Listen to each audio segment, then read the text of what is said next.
Can I remind you this is a cabinet meeting of Vale Morgan on Monday the 28th of February. It's roughly 2 o'clock, so it's time to start. Can I remind you that this is being live streamed and also recorded for posterity, just for you. I'm going to slightly alter the agenda. I'm going to ask for apologies of absence first, and then before we hit the minutes, I want to make a statement. I think Ian's just arrived. Okay, welcome, Ian. First thing is apologies for absence. I think we only have one from Councillor Margaret Wilkinson. Before I go into the agenda proper, I'd like to make a statement if I could. I think it would be wrong of me not to make some comment about the invasion and war that's occurring in the Ukraine, a democratic European society, a sovereign state, and the country in its own right with a democratically elected government. It's abhorrent that Russia has invaded the country, and I can only express my shock, horror and despair that has been suffered by the Ukrainian people as the events have unfolded over the last week.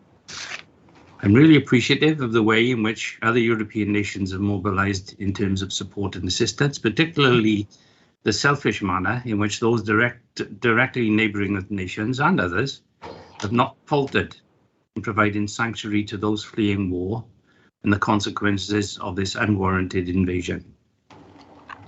We in Vale may seem very far away from the crisis, but I'm aware that there are people within our organisation, both members, officers, residents and whole communities who are asking what can we do. Well, we are already looking at our investments along with our procurement channels to establish precisely what links, if any, exist with Russia or Russian businesses. I'm aware through conversations with my leader colleagues that this is being done across the Cardiff capital region and beyond. We're also raising questions as to whether any investment links exist within our pension scheme, and if so, to take the appropriate action if necessary. We will be cooperating with the WLGA, the Welsh Local Government Association, to ensure that any support required is coordinated across the local government family. Whatever that support may be, and I know at this stage we don't know, but I know that is already being coordinated. I am aware that some support schemes have already been put in place for donations, etc., as well as funding schemes being set up by people like my friend and MS McAnthony, who has direct links and family links within the Ukraine. And I know that that fund has already surpassed its target. I've already been asked if we will be supporting refugee plans that may be put in place, and the simple answer is yes, as we have done with other refugees who need shelter, support and solace. However, that can't be put in place unless support packages are agreed by the UK government, as confirmed by the First Minister for Wales again this morning. That said, I fully expect the Home Office to make some commitment in the near future, given the number of people massing at the Ukraine borders. The Home Office has already created the Global UK Resettlement Scheme, which came into operation 12 months ago, so the policy mechanism exists to potentially receive evacuees or refugees. However, as we have no idea what the migration status of these individuals is, or indeed their preferred options or choices, it's difficult to offer too much detail.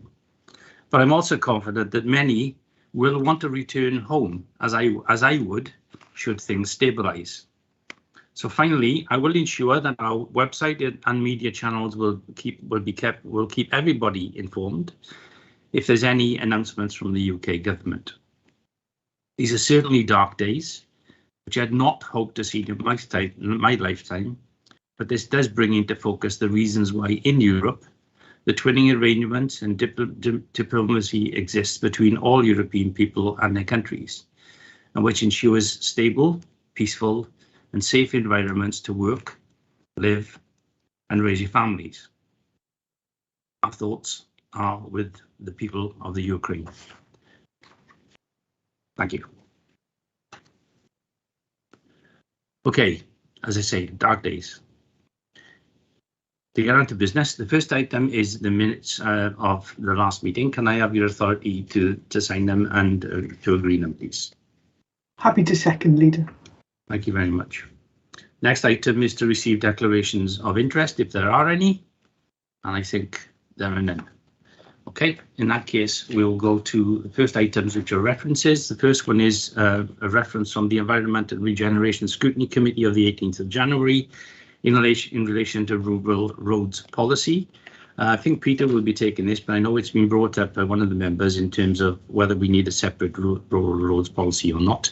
And I think Peter will be dealing with this, please, as a cabinet member. Yes, thank you, Leader. I believe that Councillor Morgan has also contacted you subsequently, and I'd just like to thank him for his representations, which follows up the points he argued at the Scrutiny Committee that led to the recommendations before us today. And I would also place on record my thanks to Councillor Morgan for his acknowledgement of the 20-mile-an-hour schemes the Vale introduced in Peterson, Super Ely and Aberthin, as well as the Welsh Government-sponsored scheme in St Bride's Major. Each of these schemes will inform us about their effectiveness alongside other measures to improve pedestrian and wider active travel safety. And this very much aligns with our desire as an organisation to get people walking and moving around in a more sustainable way, as spelt out in our Project Zero. It also helps pave the way for the introduction of the Welsh Government's legislation that will see the existing 30 miles an hour speed limit default to 20 miles per hour. Indeed, pretty much all spare capacity of our highways team is being diverted to that implementation, expected early summer next year. And I think I mentioned as much at the Scrutiny Committee. However, their recommendation has allowed me to reflect and consult with my officers. And while they and I still do not believe there is a requirement for any specific road policy, we do think there may be need for an authority-wide traffic management and road safety policy that links with both the 20-mile-an-hour default speed limit and our plans for greater active travel opportunities, and I have asked them for that review. Other than that, I would ask you to accept the recommendations within the report, but I want that placing on record if I may, please. Yeah, thank you very much. The Cabinet's requested to revisit the decision, but clearly that's something that you said you're considering doing, but in a slightly different way. That's fine. I think it's fair and proper that members bring up issues, and if we can address it that way, that's better than anything else. Ben, sorry, I didn't see your hand up. That's okay. Thank you, Leader, and thank you, Councillor King, for your comments on what was brought forward. And I think that's absolutely sensible. It's about the nature of the dangers faced by people using those roads, and so to characterise it in one way as a rural roads policy may not capture some of the environments which may not be featured as rural, but still have the same issues of no footpaths or inappropriate speed limits. And I think it'd be useful to properly understand, once the 20-mile-an-hour exercise has been completed, be in a much better position to suggest to the next administration that they look closely at how we can improve the safety there. And I know, of course, Councillor Morgan's written to the Cabinet, and that will be placed on the record with these minutes. But I think it's a useful debate to have. And one which I think we can all get behind, having safer roads, and which underpins our desire to have more active travel. So thank you for that consideration. Okay, that's fair enough. Is that agreed by everyone? Yep. Okay, the next item is another reference from the Community Liaison Committee in relation to polling places and polling stations in a mini review. I don't know if Eddie's taking this, but basically it was a mini review. Are you going to take this, Eddie, or do you want me to do it? I don't mind which. Sorry, I was happy for you to take it, Neil. The report speaks for itself. Yeah, it does. The outcome basically was a mini review with proposed changes to some polling places and or polling station numbers and a number of electoral wards, and that was set out in the cabinet report. Funnily enough, at the committee itself, 2 further changes to polling station locations were mentioned at that report, and they were considered by cabinet due to the present. Since the report was considered by cabinet due to the present closure of the buildings. So basically, that's in relation to the Weni Community Village Hall and the completion refurbishment works of Landau Village Hall. Basically, we need to take that into consideration when we finalise the report, which we did, but we'll take this into consideration. I know there was a comment made about the one polling station not being within a ward, but what I asked is that we note the report and the updates. So clearly there are some updates to the polling stations itself. And so that we agree those, and basically some of the changes were, for example, on St Bride's Major, it was a change of polling station venue. Again, in Landau, there was a change of station venue. So basically, I think what we need to do is just endorse previous reports with those amendments. But I think there are some other things which have been highlighted this morning, which I didn't know about.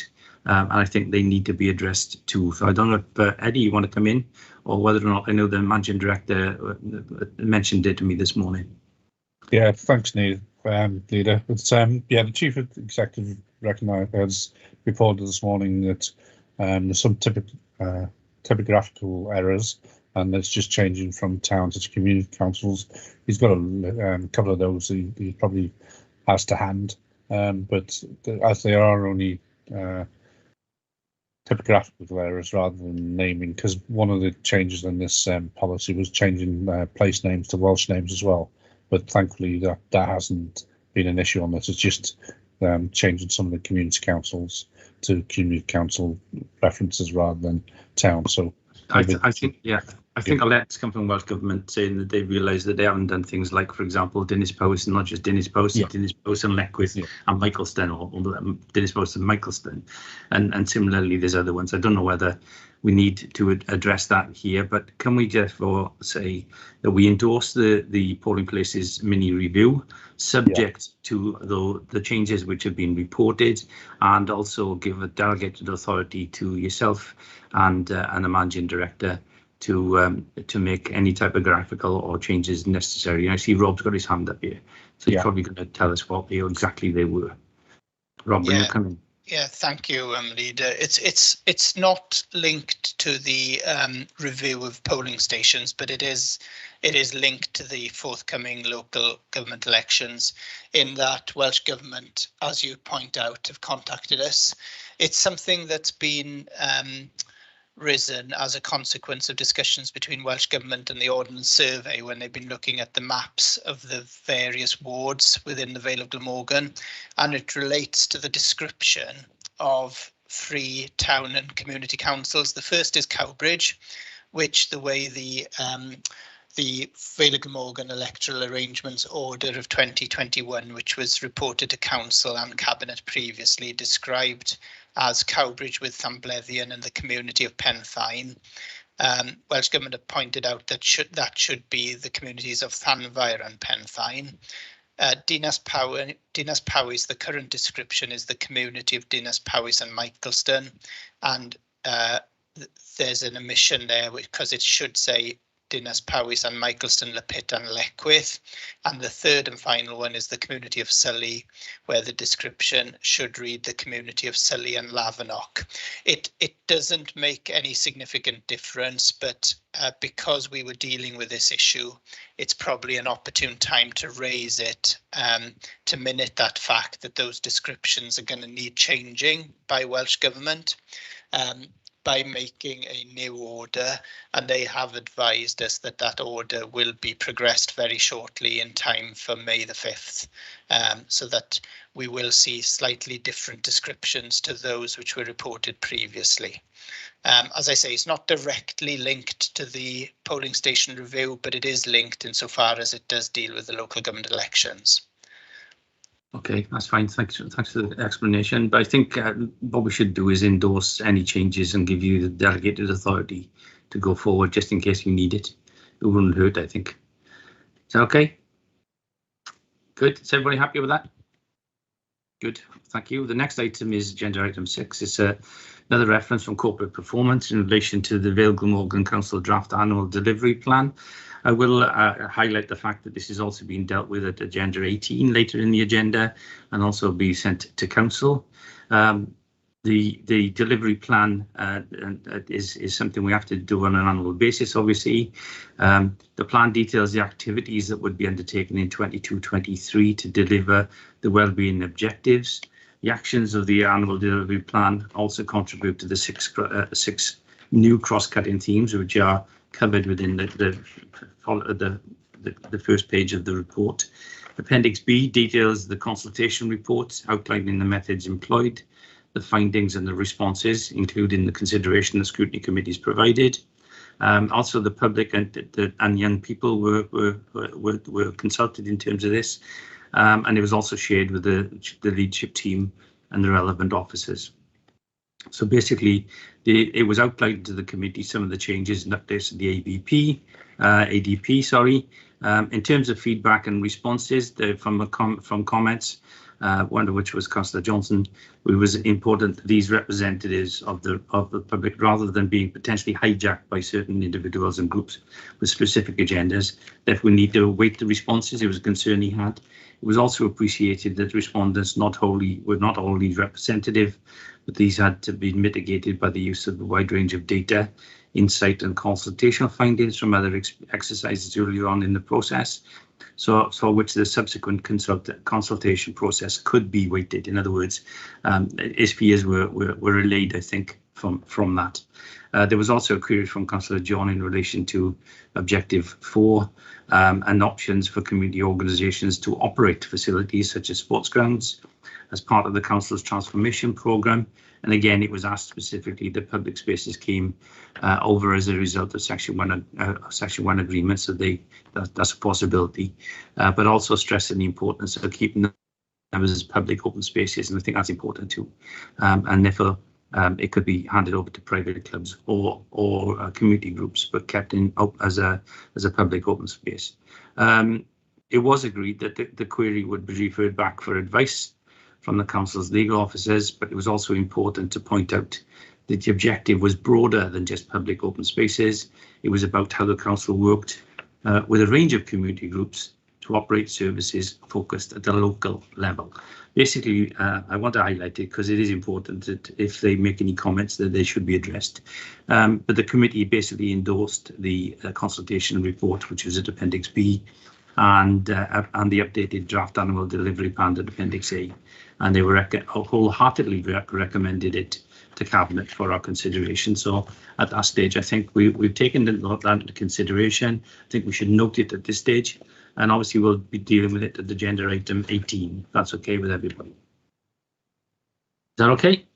Good. In that case, I'll move on to another reference from corporate performance. Again, this will be addressed at agenda item 19 in the agenda later on. It's in relation to the Welsh language promotion strategy. And basically, the report sought the committee's views on the language promotion strategy for 22 to 27. I outlined the consultation activity, the results, and they were covered at Appendix A to the report. There was also an updated assessment of the current 2017-22 5-year Welsh language promotion strategy, and that was at Appendix B.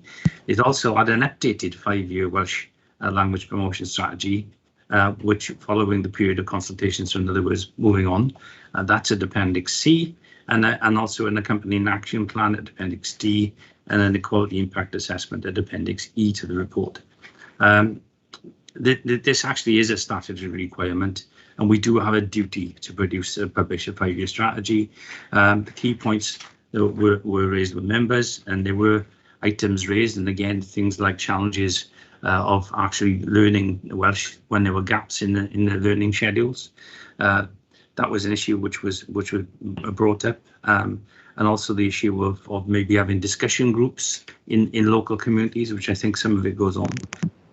There was also comment about whether the action plan needed to be sharp focus on what can be achieved over the coming years, with some targets were considered to be maybe too generic.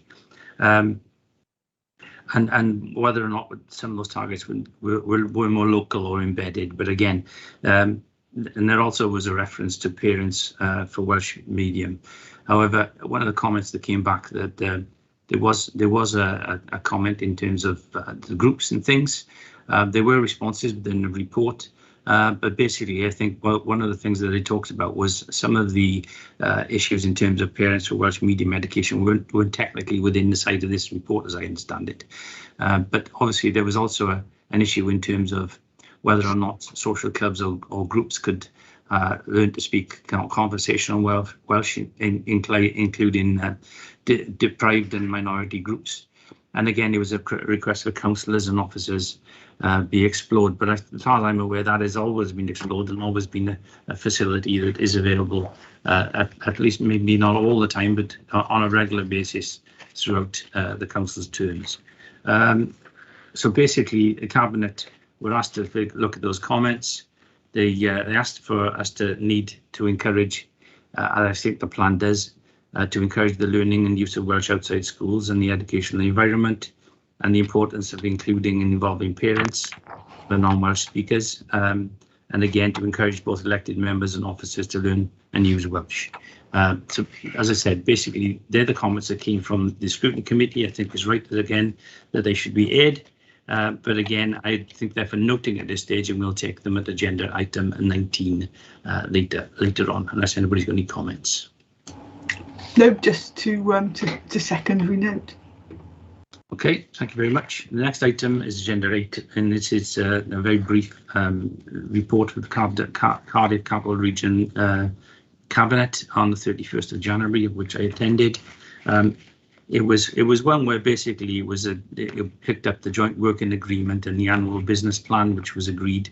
It also talked about the committee's revenue budget, and particularly the corporate joint committee revenue budget. If you recall, I raised this previously in that the CJCs or the corporate joint committee would be set up. It was originally February, now going to take action from May, I think. I've forgotten. June, I think. But the point is that we had to set the budget by the 31st of January. And that budget was going to be set on that day. It was set, it was approved, and a budget was set. And obviously one of the things it said is that the budget would be £2.863 million for 22-23, as set out in a report.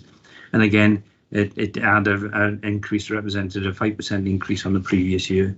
And it also approved balance to the joint committee costs of £1.6 million to be met from the Cardiff Capital Region Wider Investment Fund. If you recall, there was a reserve which hadn't been used, which had been set up by the 10 authorities, and therefore that was going to be used for it, and that was agreed. And then there was also a full business case for Media Cymru was presented, along with the report of the investment panel, some of which were exempt items and therefore not fully included within the report itself. But basically, that this is a minute for us to note. I'm sure that if anybody's interested, then there's other things they can join, like scrutiny committees of this organisation. Okay, is that agreed?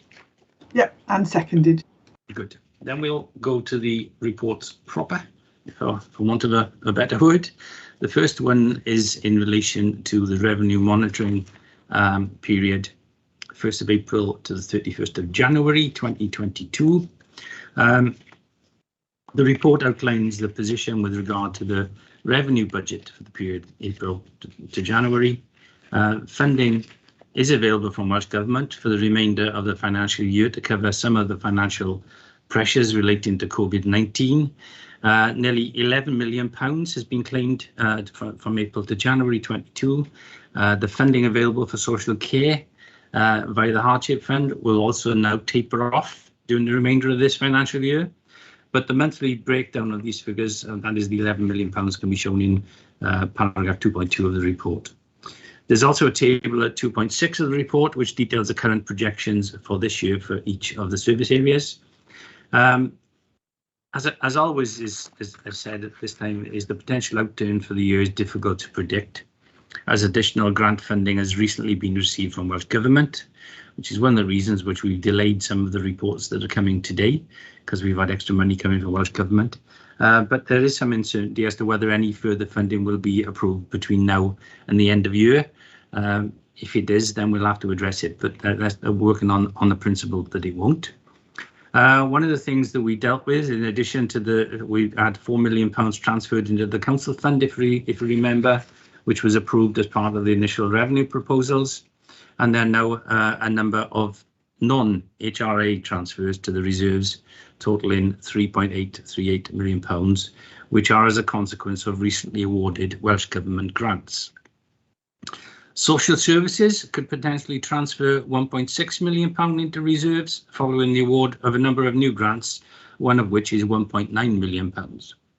So, and in terms of the environmental housing, there continues to report a 1.5 million overspend.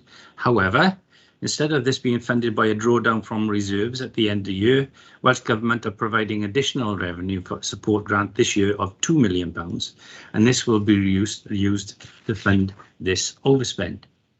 The remainder of the additional rate support grant will be used to fund digital shaping costs incurred in 21-22 on a number of new system implementations. So if you can see that basically, I know we had issues in terms of underspends or overspends, I should say, but they're now being dealt with in the report, so it is a good report. In addition, the council has recently been notified that additional funding of 1.249 million will be made available by Welsh Government for the decrease in income received in council tax due to the reduced collection rate as a result of COVID-19. It's therefore proposed that, as Welsh Government had advised, there will be no further hardship or loss of income funding for 22-23. This sum is transferred into the COVID-19 response reserve to mitigate the costs associated with the council's ongoing COVID issues. I'm sure we'll all agree that there are going to still be COVID spends after March. And unfortunately, we don't know whether or not there will be another variant. We don't know how long this current variant will continue, but clearly there may be some spending. And as there's nothing coming from Welsh Government, we will set it aside in a reserve for that purpose. Again, as previously reported, there was a favourable balance on the general policy budget of £4 million. And this is shown however, there's also a favourable variance of 200k is now also being reported in relating to council tax reduction scheme in 21-22. The reason for that is that there wasn't the take up we thought there was going to be, so there's an extra £200,000 in there. If you also recall, on Cabinet on the 22nd of November 2021, we agreed that the £4 million underspend would be transferred into the council fund, and its use would be considered by the budget working group when it takes into account all factors in formulating a balanced revenue and capital budget for the final proposals which are presented to Cabinet elsewhere in this agenda. So we will be addressing those transfers. As part of the final revenue proposals for 21-22, an efficiency target of £500,000 was set for the council. No efficiency targets were set for schools. It is anticipated that there could be a £170,000 shortfall against this target. So that's a recap of where we currently are. The report itself makes recommendations that the position with regard to the authority's 2021-22 revenue and budget be noted, that this report be referred to Corporate Performance and Resources Scrutiny Committee for consideration. But as you can see, in terms of in paragraph 2.6, I think it is, if I get it right, 2.6, it shows the current state in terms of the directorate and the use of reserves or transfer to reserves as necessary. But as I said, because of some extra funding from Welsh Government, we've been able to deal with that adequately. I don't know if anybody's got any comments to make, but I can formally move the recommendations within the report. And formally second, Leader. Okay. Nothing? Okay. In that case, I will move on. The next item is the capital monitoring report for the same period, April to January. again, I will. The report updates us in that terms. The report currently details the current position with regards to the capital programme, and of particular note are the following. And it's probably the best way of dealing with some of them. Some schemes are experiencing increased costs, as we all know. And due to the scale and complex nature of the Band B school schemes, profiles are required to be updated regularly, and a request has been included in this report. The Council has also been awarded additional general capital grant for 21-22 of £2.702921 million. This funding is unhypothecated to give the authorities the maximum flexibility. So an extra £2.7 million, which is unhypothecated. However, the award letter does state that one area that local authorities have to specifically highlight as an area of pressure is the maintenance of the existing highway network. Therefore, emergency powers have been used to increase the Neighbourhood Services Highway Improvement Scheme by a budget by £500,000, £500,000 in the 21-22 capital programme, and that's to be funded from this additional grant. The remainder of the additional general capital funding will be allocated as part of the final capital proposals report, which again is elsewhere in this agenda. Also, as some schemes will not be able to commence this year, or start dates have been delayed, it's been requested to carry forward budgets into 22-23, and you can see the list within the recommendations within the report. These delays have obviously particularly affected the housing improvement programme, in part due to the problems in the supply chain and an increase in the cost of materials, and therefore £5.162 million has been requested to be carried forward. Some schemes, however, it's still anticipated that some schemes will commence in March 2022, with works completing next year. The final implications of this are that there will no longer be any requirement to raise unsupported loans to fund capital during this financial year, and the level of revenue contribution to the capital therefore will reduce by £7.526 million. This will in turn see an increase in the HRA, the Housing Revenue Account, reserve at the end of 21-22. Again, however, this has been taken into account in the revised housing business plan, which again is elsewhere on this agenda. So Appendix 1 to the report contains details of the programmes on the schemes on a scheme by scheme basis. The recommendations, and I will shorten them if I can, is that when the Cabinet notes the progress made on the 21-22 capital programme, that the Cabinet refers this report to Corporate Performance and Resources Committee for consideration, that the Cabinet notes the use of the delegated authority, as you can see they're listed in order.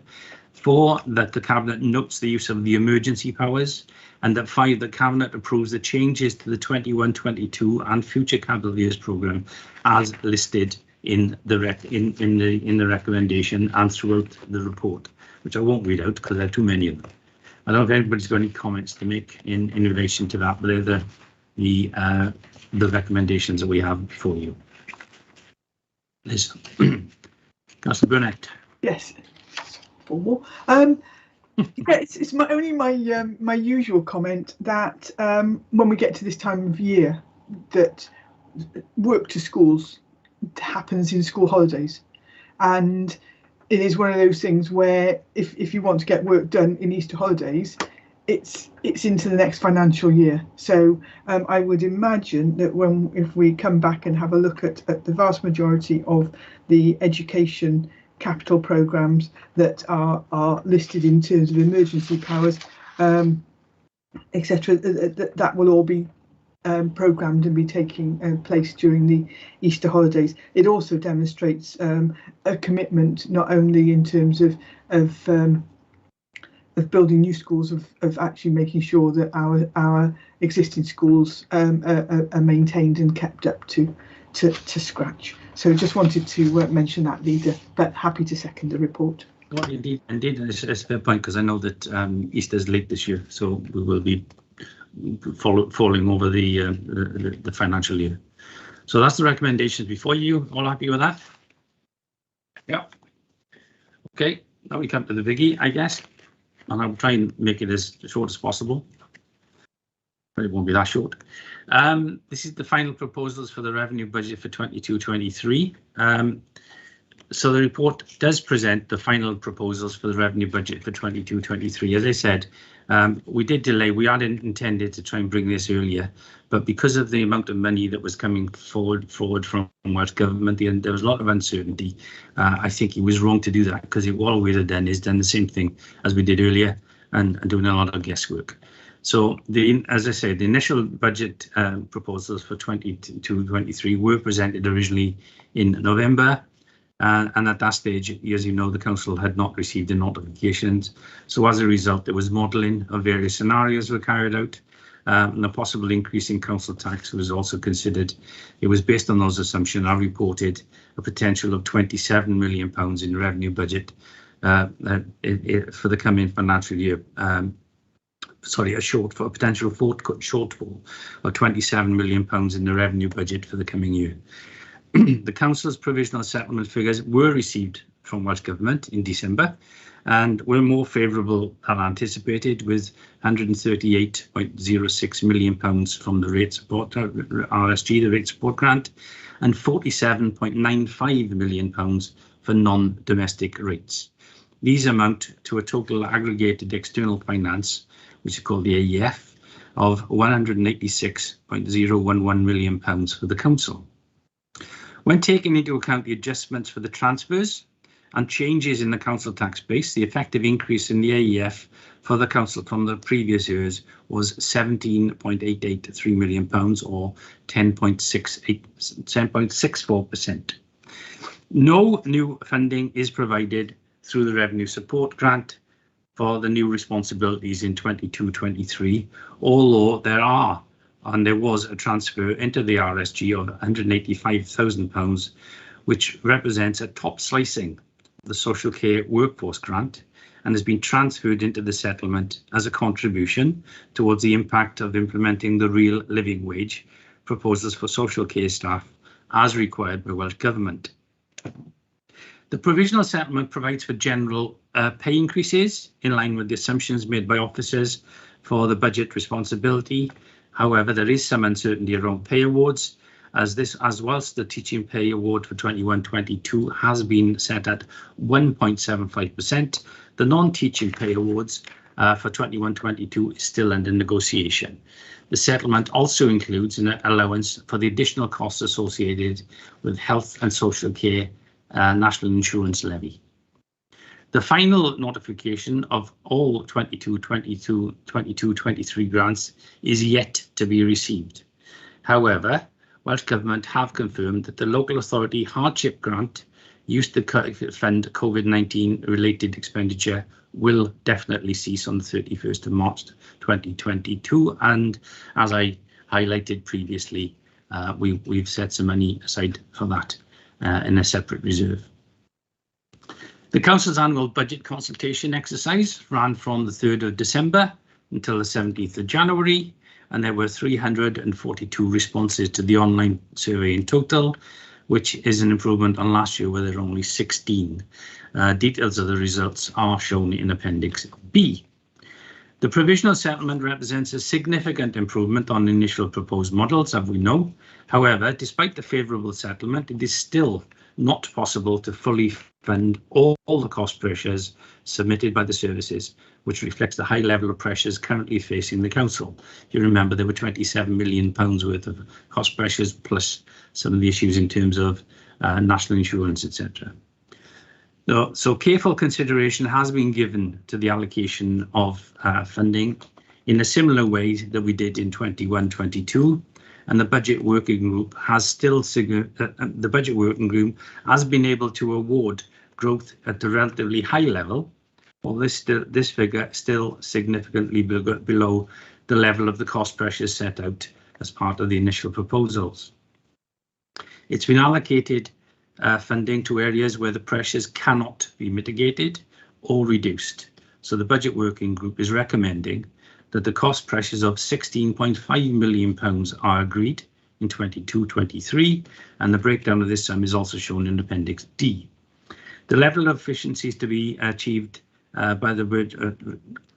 level of efficiencies to be achieved has been reviewed by the Budget Working Group for the proposals for 22-23, and that totals £500,000. No savings had previously been allocated to 22-23 as part of the previous budget proposals. So we are this year adding in some savings, which I think needs to be met. The report details the proposed budgets for all service areas for the coming year.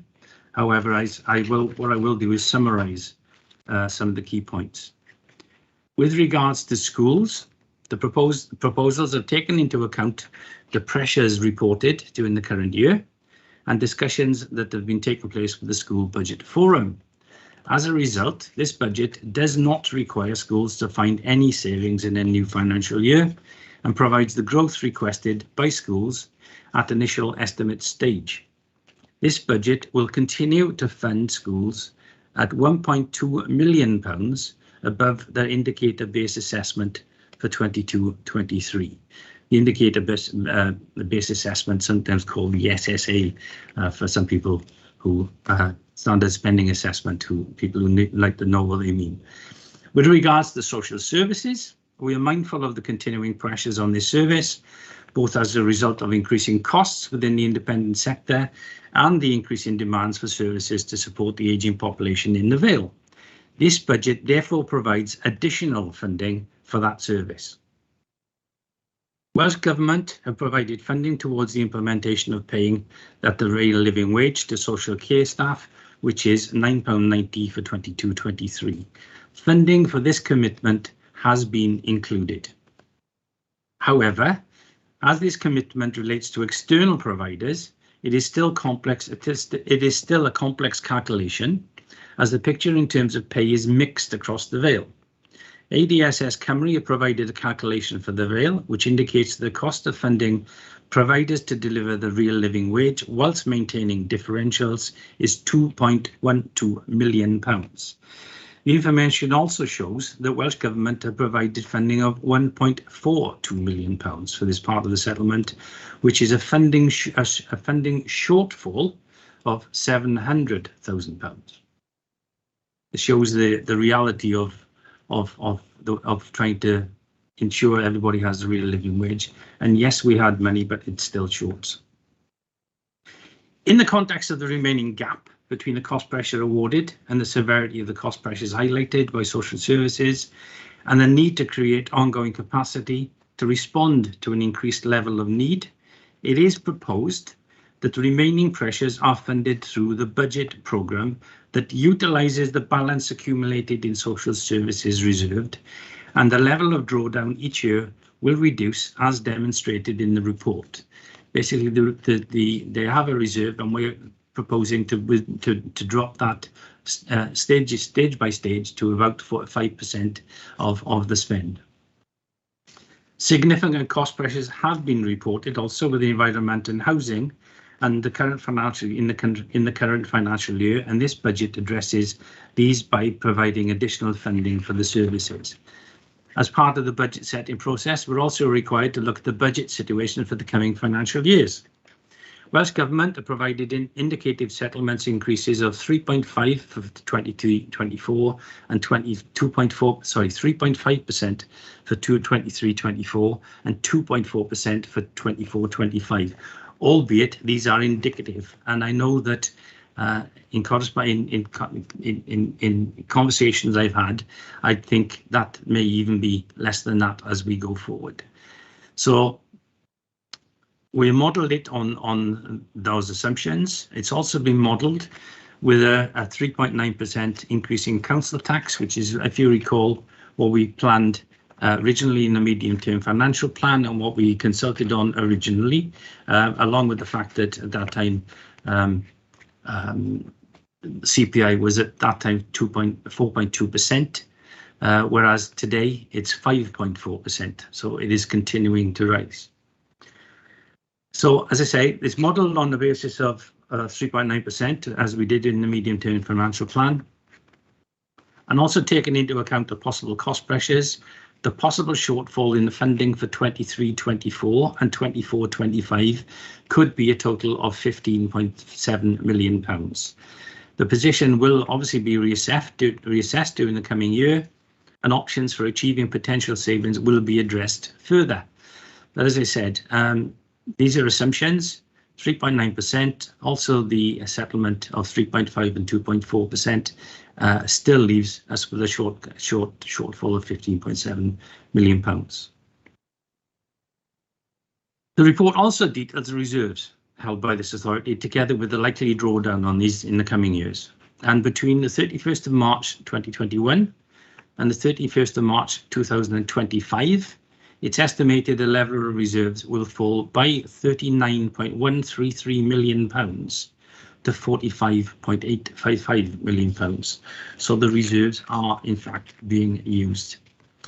The estimate level of council fund reserve at the 1st of April 2022 is £15.2 million. If you recall, we put some money back in there, and that's where it stands at the moment.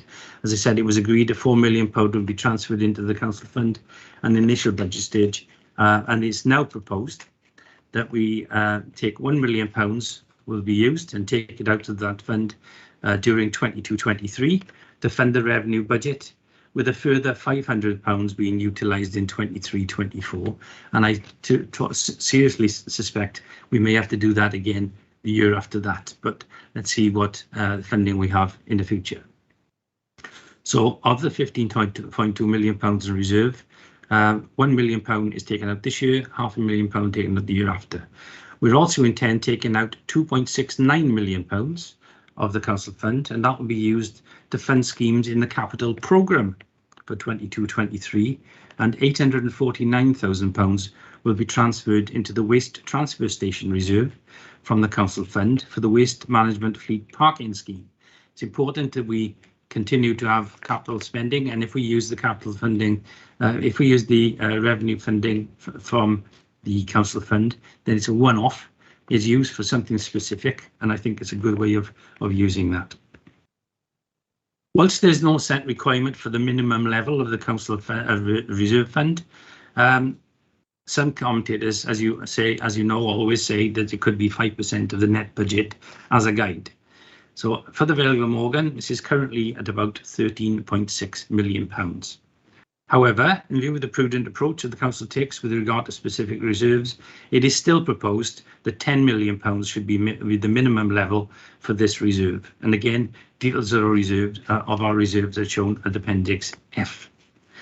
This means that the budget proposed for this year in this report would set a net revenue budget of £272.554 million for 22-23, which could result in an council tax increase of 2.9%. So we've taken everything into consideration. As if you recall, we had 3.9% in a medium-term financial plan. We looked at 4.2% as an alternative because that was the CPI at the time, and we also took consideration of where the average in Wales would be, and also if we spent up to our SSA, if you recall. So I think we've taken that into consideration. We've taken into consideration the amount of money that we've also received in our rate support grant, and we've considered the 2.9% is a reasonable way to go forward. And the reason for that is we still have to protect our base budget for the years coming, and I think that's a reasonable way forward. So in summary, balancing the budget for 2022 has enabled us to consider and address some of the pressures faced by this authority. I believe the budget before you is achievable, and request that the Cabinet recommend to the Council, which has to go to Council obviously, the following recommendations. 1, to fix the budget for 22-23 at £272.554 million, including a provision of £290,000 for discretionary rate relief to rural shops and to post offices and charitable organisations. 2, to approve the budgets for 22-23 as set out in Appendix C. 3, to approve recommendations regarding net growth for 22-23 are set out in Appendix D, and efficiencies are set out in Appendix in paragraph 2.42. 4, to endorse the proposed draft report on education budgets and indicator-based assessment, the IBA, at Appendix A, and that the Director of Learning and Skills make arrangements for it to be forwarded to the school's budget forum. They're recommended to Council, but I'm also moving that the Cabinet approve the following. When the Director of Learning and Skills be given delegated powers to determine the amount of money to be allocated to schools' delegated budgets after consultation with the school's budget forum. 2, the reclassification of reserves as set out in Appendix F to the report be approved. 3, the use of the urgency decision procedure as set out in section 14.14 of the Council Constitution in order for the final proposals to the revenue budget 22-23 be referred to full Council on the 7th of March. And also that the Cabinet note that the Council tax bandings for 22-23 for its own purpose, excluding police and town and community council precepts for a base budget of £272.554 million. Now I know that's been I've talked a lot, but this is probably one of the most important reports we ever have during the year. It's important that people understand where we're coming from. We understand that although we've had a good settlement, we still have those pressures. We'll continue to have those pressures, and we still need to protect our base budgets going forward, but we're still using some of those reserves which we said we were going to use for particular purposes. One, to prop up the budget, but also to use for capital schemes. So that's the recommendations before you. As I said, right at the very initial stage, this is probably the very, very worst budget that I've ever had to deal with in the course of my time here. So I'll shut up now and let somebody else come in, and I don't know who was first, so I'll better check to see who was first.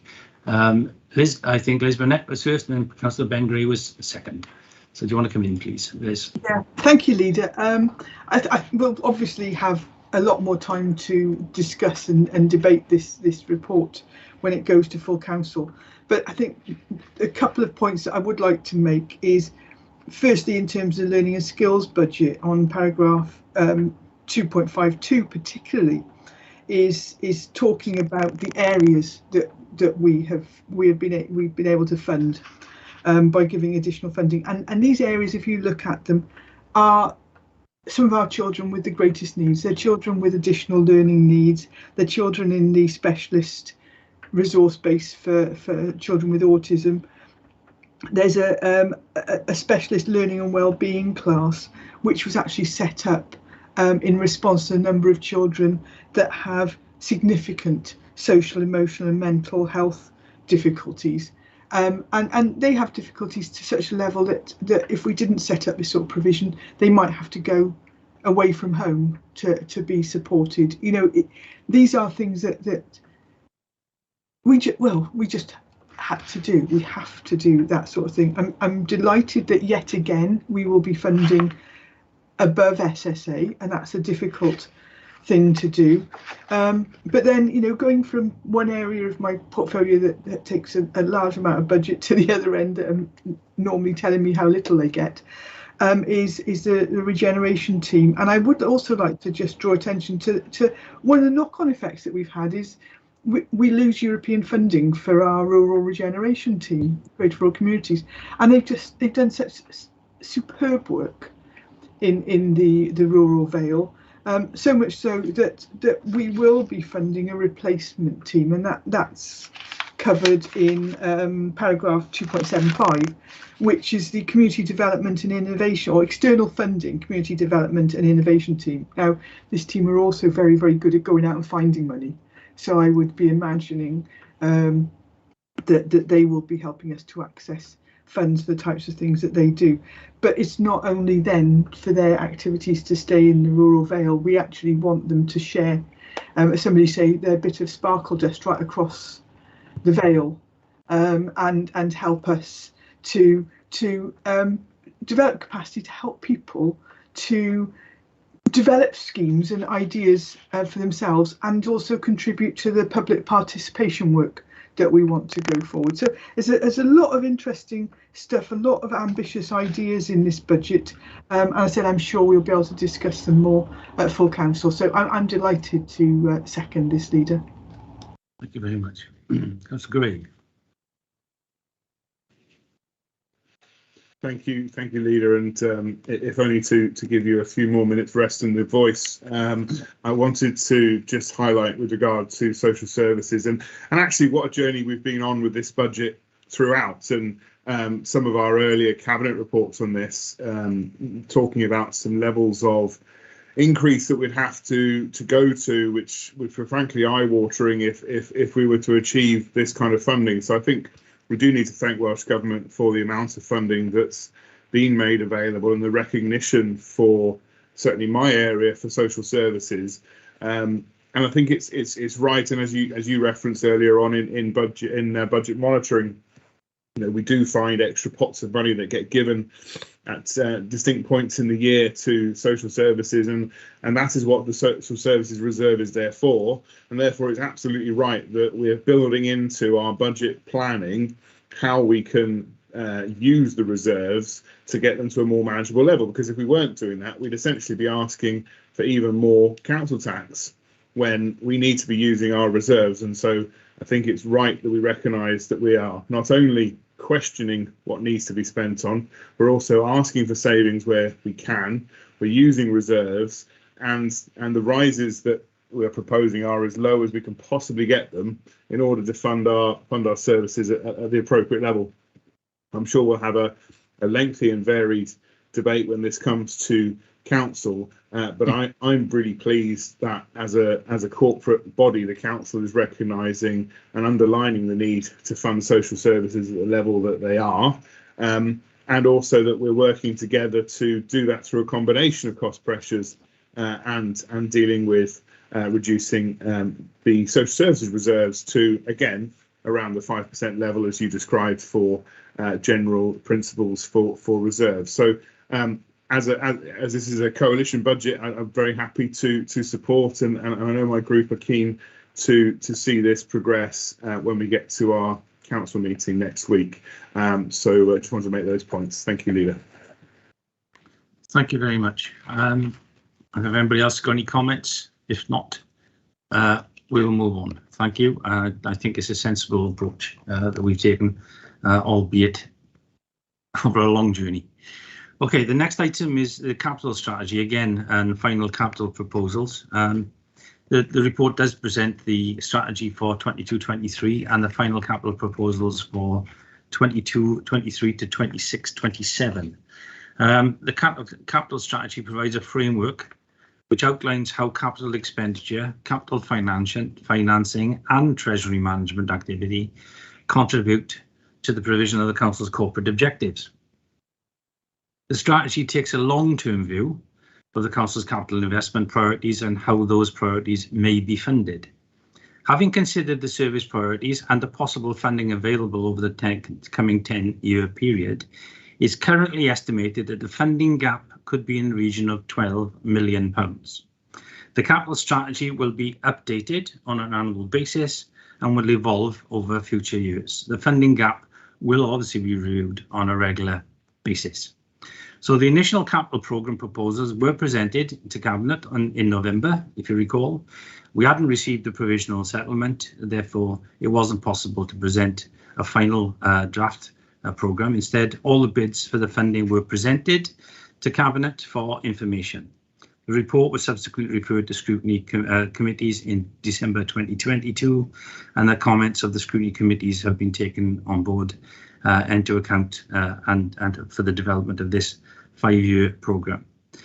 The provisional settlement from Welsh Government was received in December, and these figures therefore informed the proposed capital programme for the coming 5 years.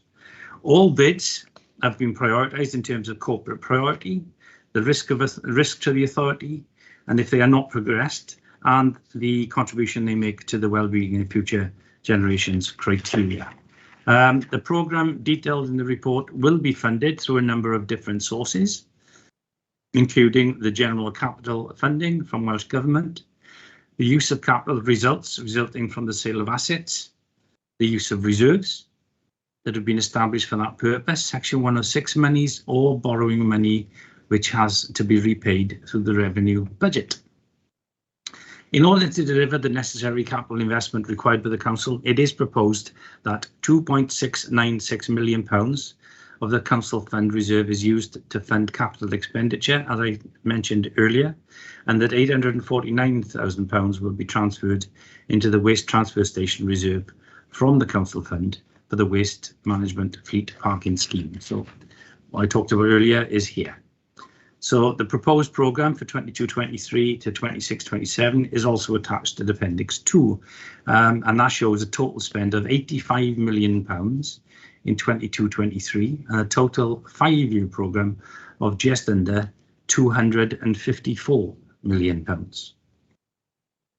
The programme includes a significant investment in the resurfacing of the roads in the county of £2.3 million, partly funded by Welsh Government grant, as I said earlier, which the council has allocated in part to improve the highways.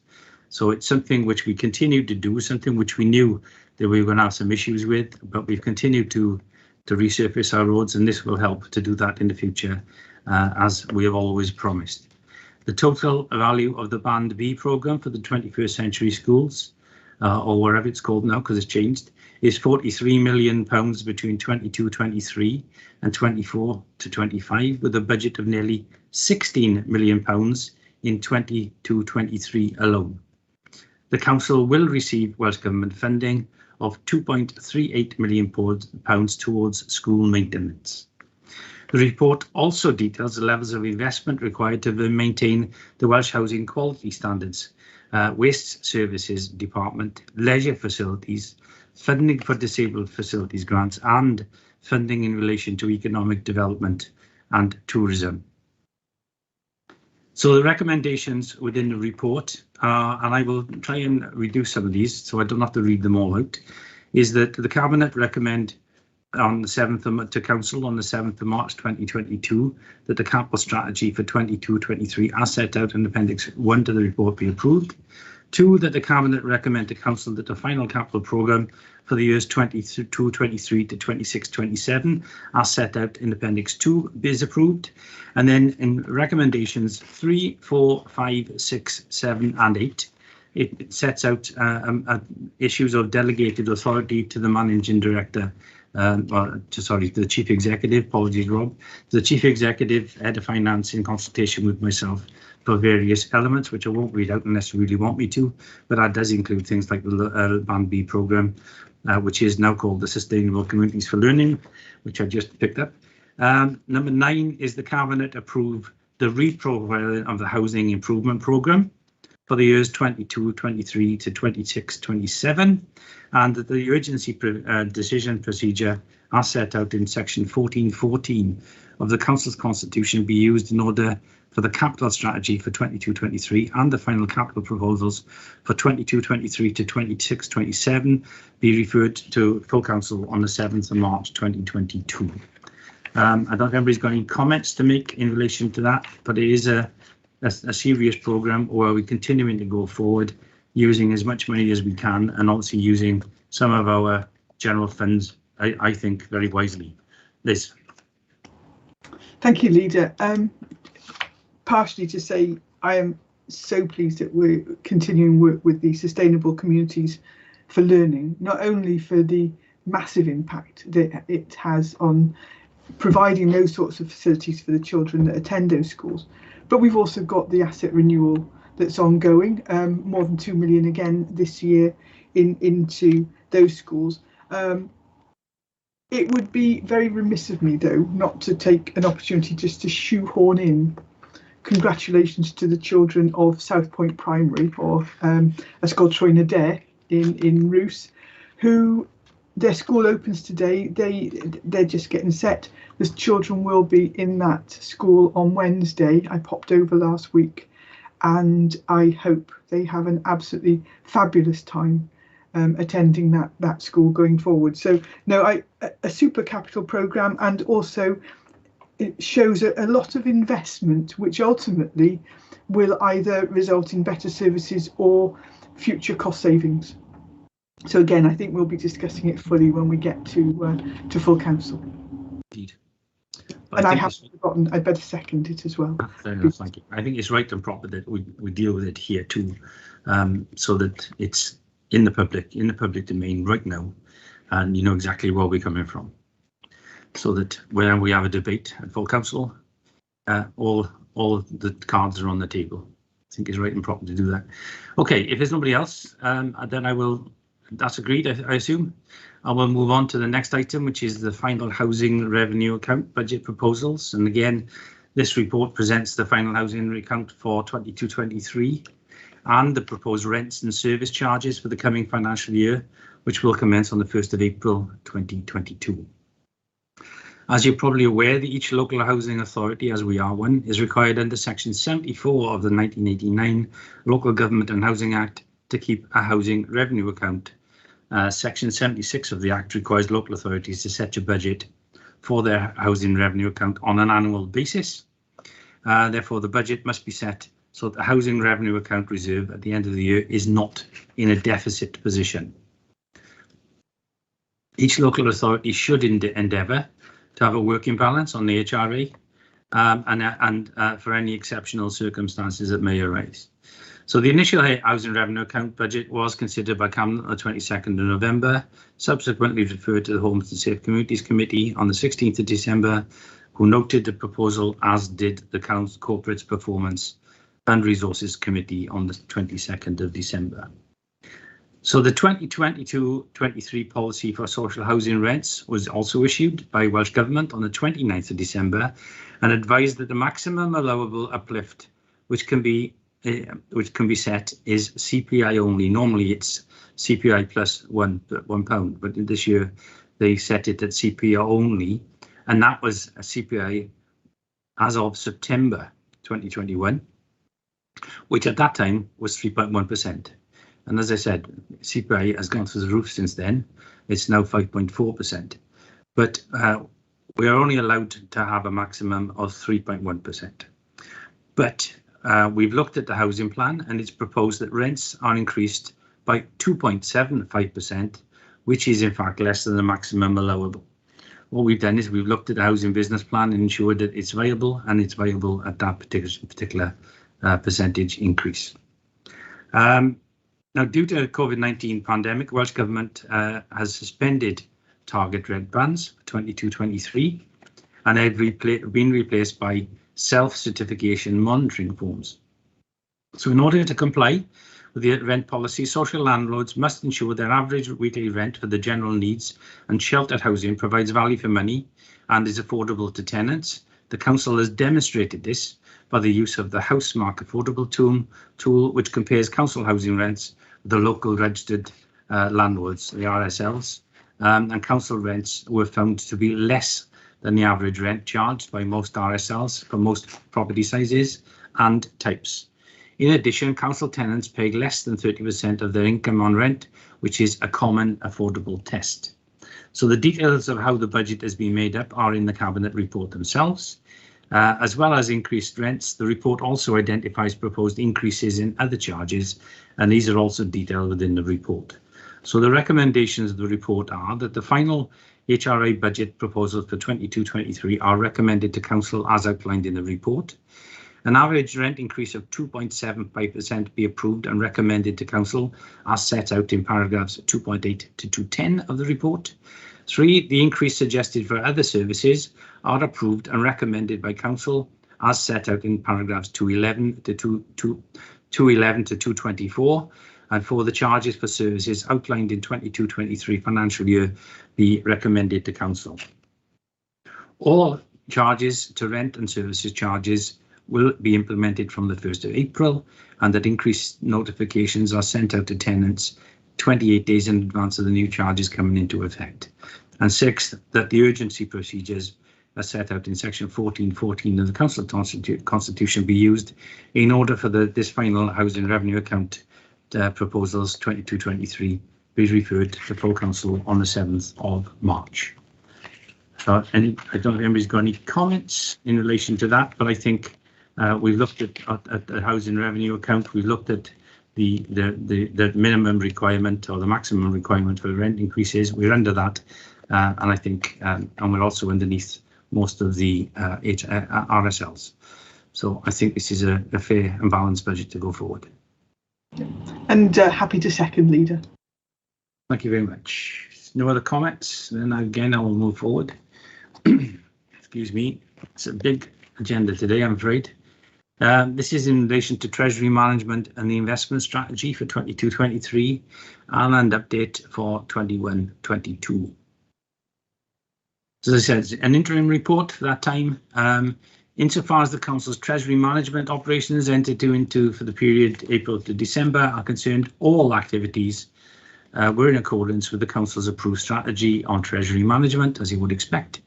Interest amounting to £222,816 has been received from maturing local authority and debt management deposit facilities for the first 9 months of 21-22. Investments were also placed with money market funds during the year, yielding £2,809, and Lloyds Instant Access account yielding £660. Only one investment was invested in the Treasury bills because for the majority of the accounting period under review, the Treasury bills offered a negative return. So the one investment yielded a return of £798. Details of the monies borrowed are shown in the report, and the rate of interest paid on each loan is largely dependent upon the original duration of the loan and the date taken out. With regard to the Treasury Management and Investment Strategy for 22-23, the details are contained within Appendix 1 of the report, but in summary, the strategy contains the followings. It's the proposed borrowing strategy for 22-23, which reflects the final capital proposals for 22-23 to 26-27 and predictions with regard to interest rates for the coming year. The second item is the proposed minimum revenue provision, the MRP as it's called, for the coming year. And to clarify this, the capital expenditure, when financed by long-term debt, incurs two elements of cost: interest on and repayment of the principal sum borrowed.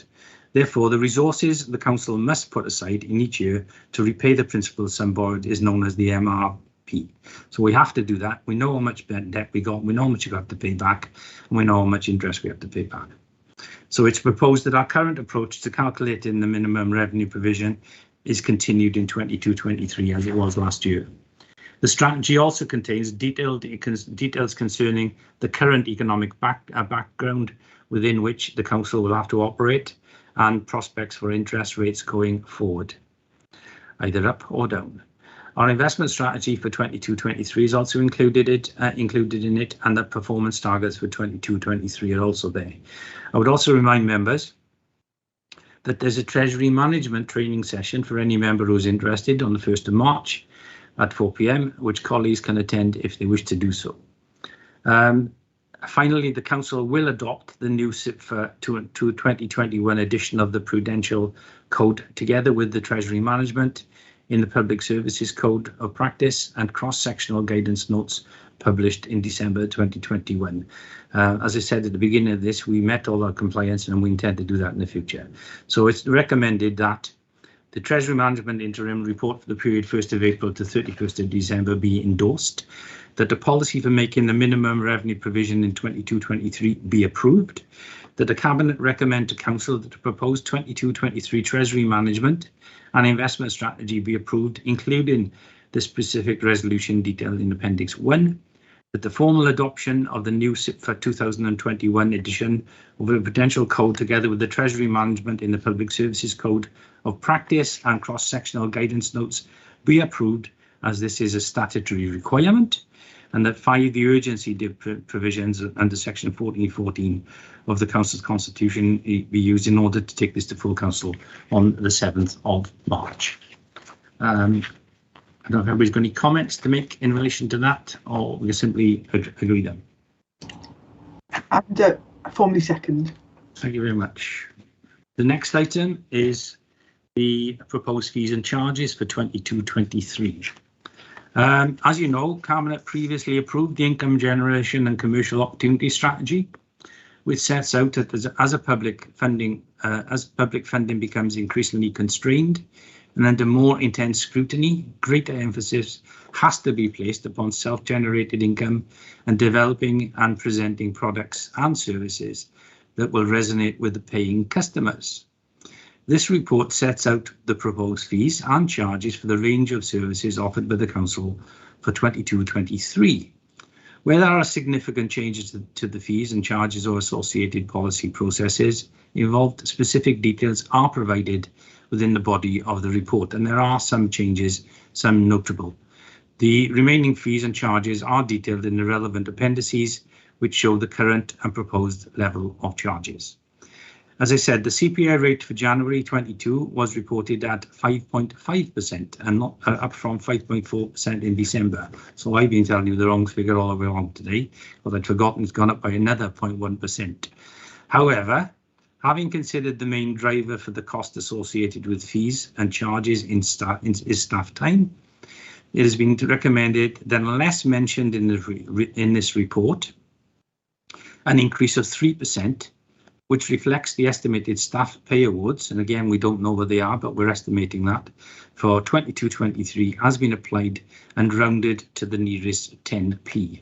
So therefore, the recommendations are that the Cabinet approve the proposals for amendments to fees and charges and associated policy and process changes as set out in the report and the associated appendices, although I think there may be one or two little changes which Peter might come up with in a minute, that the Cabinet refers this report to the Scrutiny Committee Corporate Performance and Resources for comment, and that the Cabinet provides delegated authority to the Director of Environmental Housing Services in consultation with the Head of Finance and the relevant Cabinet member to agree and set any new changes for the Directorate that may arise during the course of the financial year 22-23. I think the body of the report is there.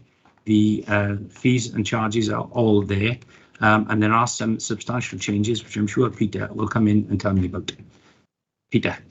Yeah, thanks ever so much, Leader. The report, the appendices run to over 30 pages, so it's not surprising that you'd expect to make a couple of comments, at least for my portfolio. Specifically reiterating what you've said is that many of the fees have not been altered. Some are subject to a subsequent assessment and a separate report to Cabinet. Others have been uplifted by 3%, which is notionally inflation and a reflection of the increased costs of officer time. However, I would draw your attention to the reduction in the cost of season tickets for parking at our coastal resorts, from £50 to £30 to cover 6 months and from £100 to £50 for the full year. We feel this will benefit Vale residents who visit them, and notably Barry Island, all year round. An annual season ticket effectively reduces the cost of parking there to approximately 33p per day if they visit 3 times a week, every week of the year.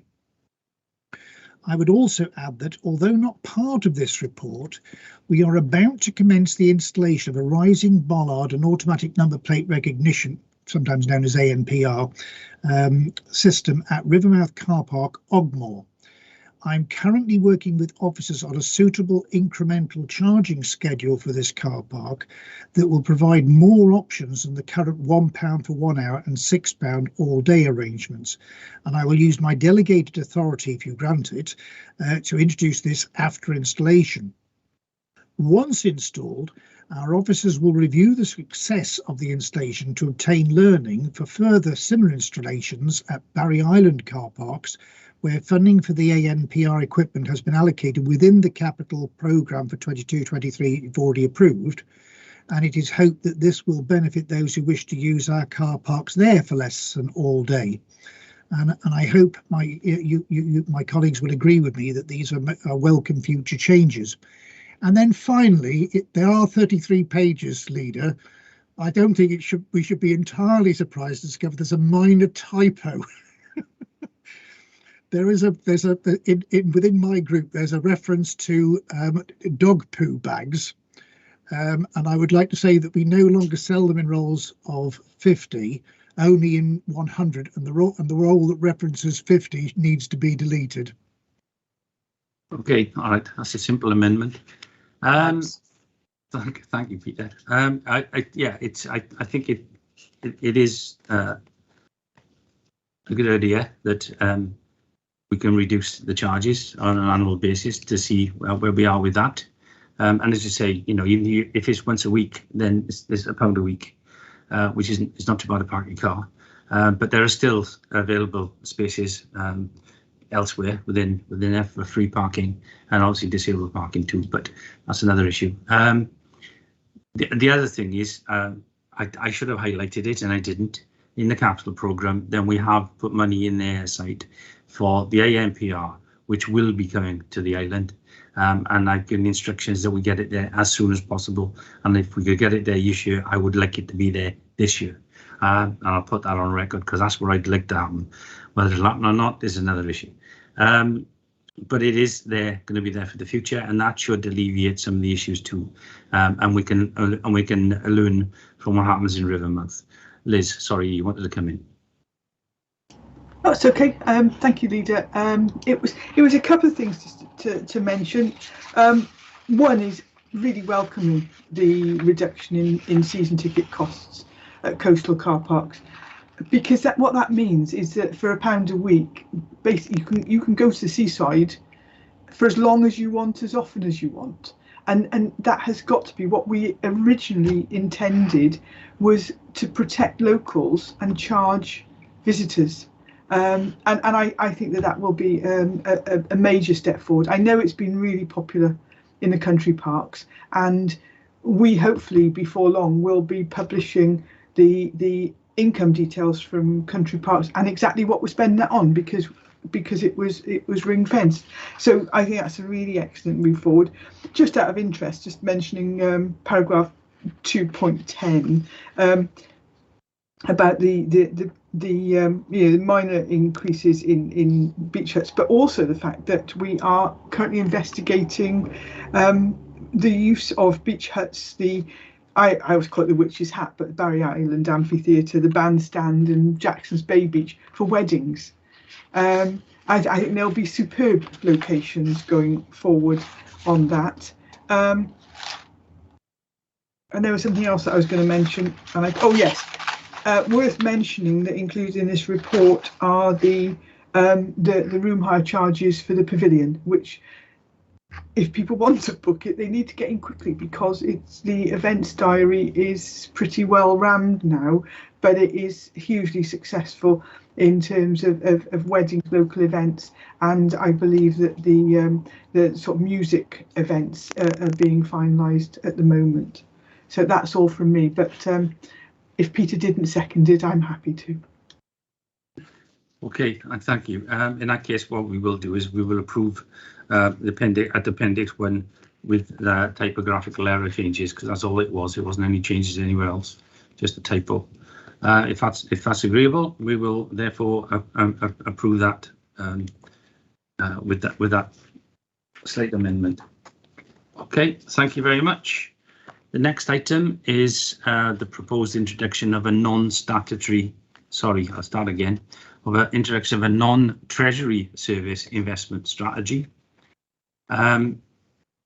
This is a new feature for if you want, but it's something which I think we need to do for the future, because the economic impact of the pandemic is still emerging, and across the Vale Glamorgan we're seeing increased unemployment and increases in the universal credit uptake. Therefore, it's proposed that an economic regeneration and growth fund is developed to help support the key recovery priorities, to take action, to promote green recovery, and to refocus the capital programme to support economic growth. The strategy is in the report and is outlined at Appendix 1 to the report. What the proposal is the Economic Regeneration and Growth Fund would consist of £12 million investment fund over 3 years, focused on developing property and infrastructure in the Vale Glamorgan. It is proposed that the initial tranche of the funding for the scheme is taken from the Economic Regeneration and Growth Fund Reserve, which is £2.2 million, earmarked for the scheme. Of this sum, £2 million would be available for investment opportunities and £200,000 earmarked for the feasibility and due diligence costs and the initial costs associated with specialist non-treasury investment advice. Additional funding could be accessed for investment of opportunities that are selected by the committee via a further £10 million of Public Works Loan Board borrowing.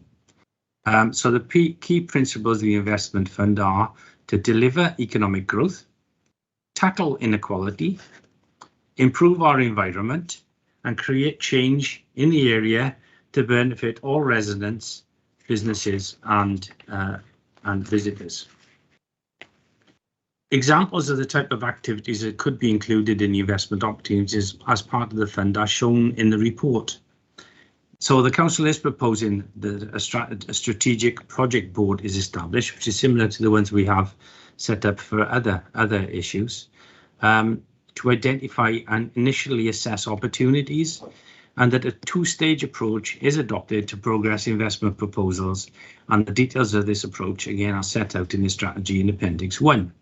So the authorities proposed the strategic, the authority proposed strategic strategy, I can't even speak now. The authority's proposed strategy in economic regeneration and growth fund is to support service-driven rather than primarily profit-seeking objectives.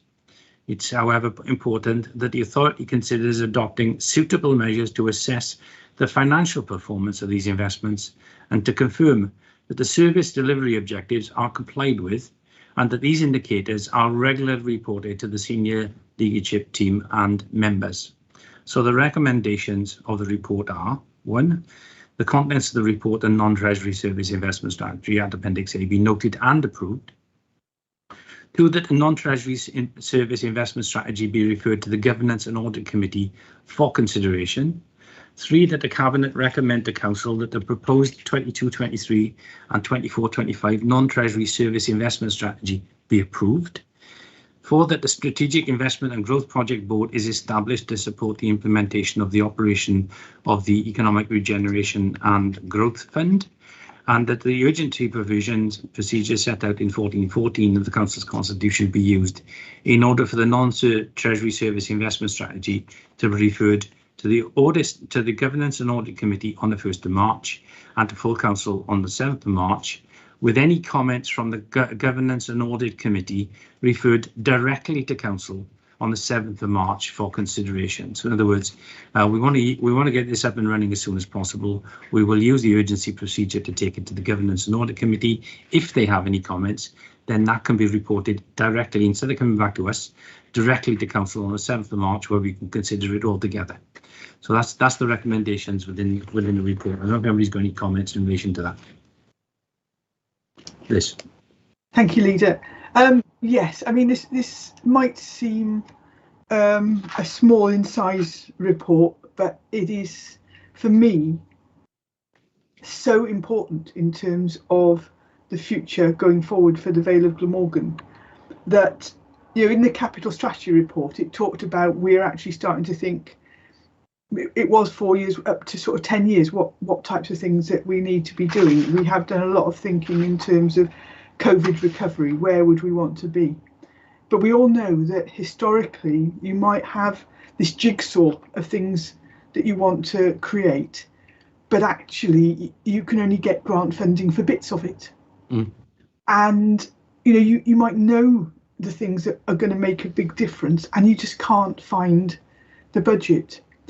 And when we're looking at, you know, delivering economic growth, when we're looking at tackling inequality, you know, we know only too well that finding funding for areas that are fully developed, where we can't get Section 106 contributions, that sort of thing, is really, really difficult. So to be able to have a fund that we can look to underpin some of those strategically important interventions in our communities, that we, you know, economic growth that our businesses can share in. What can we be doing in our town centres to actually help them? I know our businesses have got lots of ideas. Are we able to support them with championing the cause of our town centres? I'd like to think that we are. So I think this is really, really important report, and I'm sure, again, I know we have discussed it here as well, but it's I think that the Governance an audit committee will go into this in great depth, and I very much look forward to attending that. I'm absolutely delighted to second this report, Leader. Thank you very much. Okay, if there's no others, do we all accept that recommendation? Good, thank you. Next item then is the Financial Management Code for 21-22. For 21-22, it was the first year of compliance with the new Financial Management Code, which has been introduced by SIPFA to support good practice in financial management and to assist local authorities in developing their financial sustainability. The Financial Management Code has been introduced because of the exceptional financial circumstances faced by local authorities, which have revealed concerns about fundamental weakness in financial management, particularly in relation to organisations that may be unable to maintain service in the future. Each local authority, therefore, must demonstrate that the requirements of the code are being satisfied. Demonstrating this compliance is a collective responsibility of elected members, the Section 105(1) officer, and their professional colleagues in the leadership team. The Council is required to evidence this assessment of compliance with the code and identify any areas for further improvement. There are 6 principles, which include organisational leadership, accountability, transparency, standards, assurance, and sustainability. The Financial Management Code translates these principles into the financial management standards. A full consideration of the Council's compliance with the Code in 21-22 and in the budget setting for 22-23 is set out in Appendix 1 to the report. The interim Section 151 officer considers that the Council generally complies well with the Code, and the assessment provides evidence to support this assertion alongside areas for further improvement, or further development, I should say, which will be progressed in the coming years and will inform the next assessment of the Council's performance against the Code. Development in the coming years include, because I think it's a new code, we have satisfied ourselves we've complied with it, but we need to develop further. And in the coming years, they'll be looking at the impact of decisions on climate and nature emergency, the new accounting requirements for leasing, further consideration of social value in decision making. So this is a code, a brand new one. It's been in this year. We're compliant with it, but clearly there are more moves to be taken, and we'll move forward in the future. So the recommendations are that the content of this report and the statement of compliance with the Financial Management Code at Appendix 1 be noted and approved, that the statement of compliance with the Financial Management Code be referred to the Governance and Audit Committee for consideration. I don't know if anybody's got any comments to make in relation to that, but I'm really happy. But I'd never have any doubts that our financial management is as good as it ever can be. So, because I know that our staff are tremendous in the way that they do this. Right, thank you. And if there's nothing else, then I will move forward. And I'll formally second. Thank you very much. Then I'll go through to agenda 18, which I did reference at agenda 6 earlier on, which is the draft Vale Glamorgan Council Annual Delivery Plan, which we've seen before. This is a matter by Cabinet. The report, as you know, sets out the delivery plan. It's been developed with the outcome of consultation and subsequent changes to the plan, which is aligned to the Council's 4 wellbeing objectives. The plan details the activities that will be undertaken in 22-23 to deliver those objectives, and the actions will also contribute to the 6 cross-cutting themes, including Project Zero, the hardship care and support, transformation, infrastructure and community capacity, and will be reflected in the annual service plans, together with service improvements. Publishing our wellbeing objectives at the start of the financial year will enable us to meet our statutory obligations under the performance duties of the Local Government Election Wales Act and the Wellbeing of Future Generations Act, both which place specific duties on the Council in relation to objective setting and reporting. And under the other act, the Wellbeing of Future Generations Act, the Council is also required to publish its objectives by the 31st of March each year and to keep these under review. So the work has commenced, as I said, to develop the service plans, which will be presented to the relevant scrutiny committees together with the service improvement targets for 22-23. This is something which has been before us on several occasions. It's also been before all the scrutiny committees. So basically, this is the final act, really, if you want. But it does need to go to Council for further ratification. So the recommendations are that we consider the consultations and the consultation report in Appendix B on the draft plan and the updated draft annual delivery plan at Appendix A following the consultations. As I said, there's been extensive consultations and that's been taken into consideration, that we consider the references detailed the comments from corporate performance and resources, which we did at Agenda 6, that we endorse the draft annual delivery plan, as I say, which is at Appendix A, and we refer it to Council on the 7th of March for consideration and approval. And again, we will use Section 14 of the 1414 of the Council's Constitution in order to take it straight to Council. I don't intend to say any more than that. It's been here several times. It's been to strategic management team, it's been to scrutiny committees, and it's now for ratification by full council. So I just move the recommendations if that's okay with you. Okay. And I'll formally second. Okay, thank you very much. The next item is item 19, which is this is seeking approval of the Welsh language promotion strategy for 22 to 27 and the associated action plan following the period of assessment and consultation. And again, I will refer you back to Agenda 7 that we dealt with earlier in the references. As you know, it's been out to public consultation and staff consultation, and it's been to scrutiny committees and partners, and that has informed the development of the action plan. This is an executive decision. The current plan strategy, which we do have in place, comes to an end in March 2022. And the Welsh language standards state that another one has to be in place or needs to be in place for the next 5-year period, which will commence on the 1st of April 2022. That standard requires us to publish and produce a 5-year strategy. It does now include targets for increasing or maintaining the number of Welsh speakers, includes a statement explaining how the organisation intends to reach that target. It reviews the strategy and publishes revised versions on its website, and to assess the extent to which the council has followed that strategy and met the target is set. It also requires to publish the assessment on the website, showing the number of speakers in your area and the age of those speakers. It also needs to note that the assessment, a list of achieved arrangements or funding by them to promote the Welsh language during the previous 5 years. So this Cabinet report is presented with a report detailing one, the consultation, the updated assessment of the current Welsh language promotion strategy, which is at Appendix B. I should say the consultation is at Appendix A.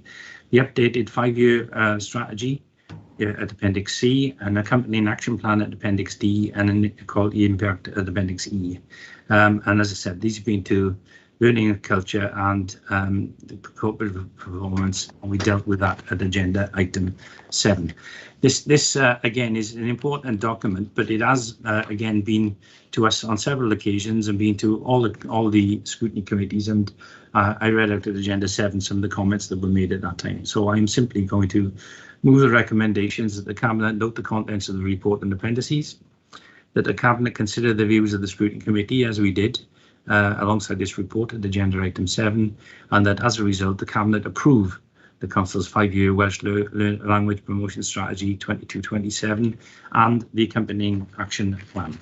Let's say this is something which we have to do, statutory requirement, but it's something that we've taken our considerable time about, and we've employed agencies, outside agencies, in order to be independent in the review of the assessment and the strategy. So I formally move those recommendations. I don't know if anybody's got any comments. No, except to formally second, Leader. Good, thank you very much. The next item is item 20, and hopefully this is my last one. No, it's not. I got another one coming up at the end because I do have an urgent item. This is in relation to Project Zero update. This is to advise the Cabinet of the key findings in the carbon data report submitted to Welsh Government, and it does seek approval for the use of financial resources, and seeks approval for the proposals for reporting progress in the delivery of Project Zero. It is a matter for Cabinet, but the report details the issues emerging from the information and submitted to Welsh Government in October 2021. The report details the levels of emissions across different council activities. It identifies aspects of the data that have been proved more challenging to collect and where systems need to be put in place to ensure more robust data. The carbon emissions report is a major step forward in bringing together data from across the organisation and will be used by the Project Zero board to inform and deliver the Climate Change Challenge Plan. The report also details proposals around the use of relevant capital and revenue budgets to support the delivery and reporting arrangements for Project Zero. The report recommends the amending of the Council's committee report template to ensure that every report reflects implications relating to climate change and also the nature of emergency to support decision making and scrutiny. And finally, progress against some of the challenges within the Climate Change Challenge Plan are also detailed within the report, highlighting the significant work being undertaken across the Council to tackle the climate change as part of Project Zero.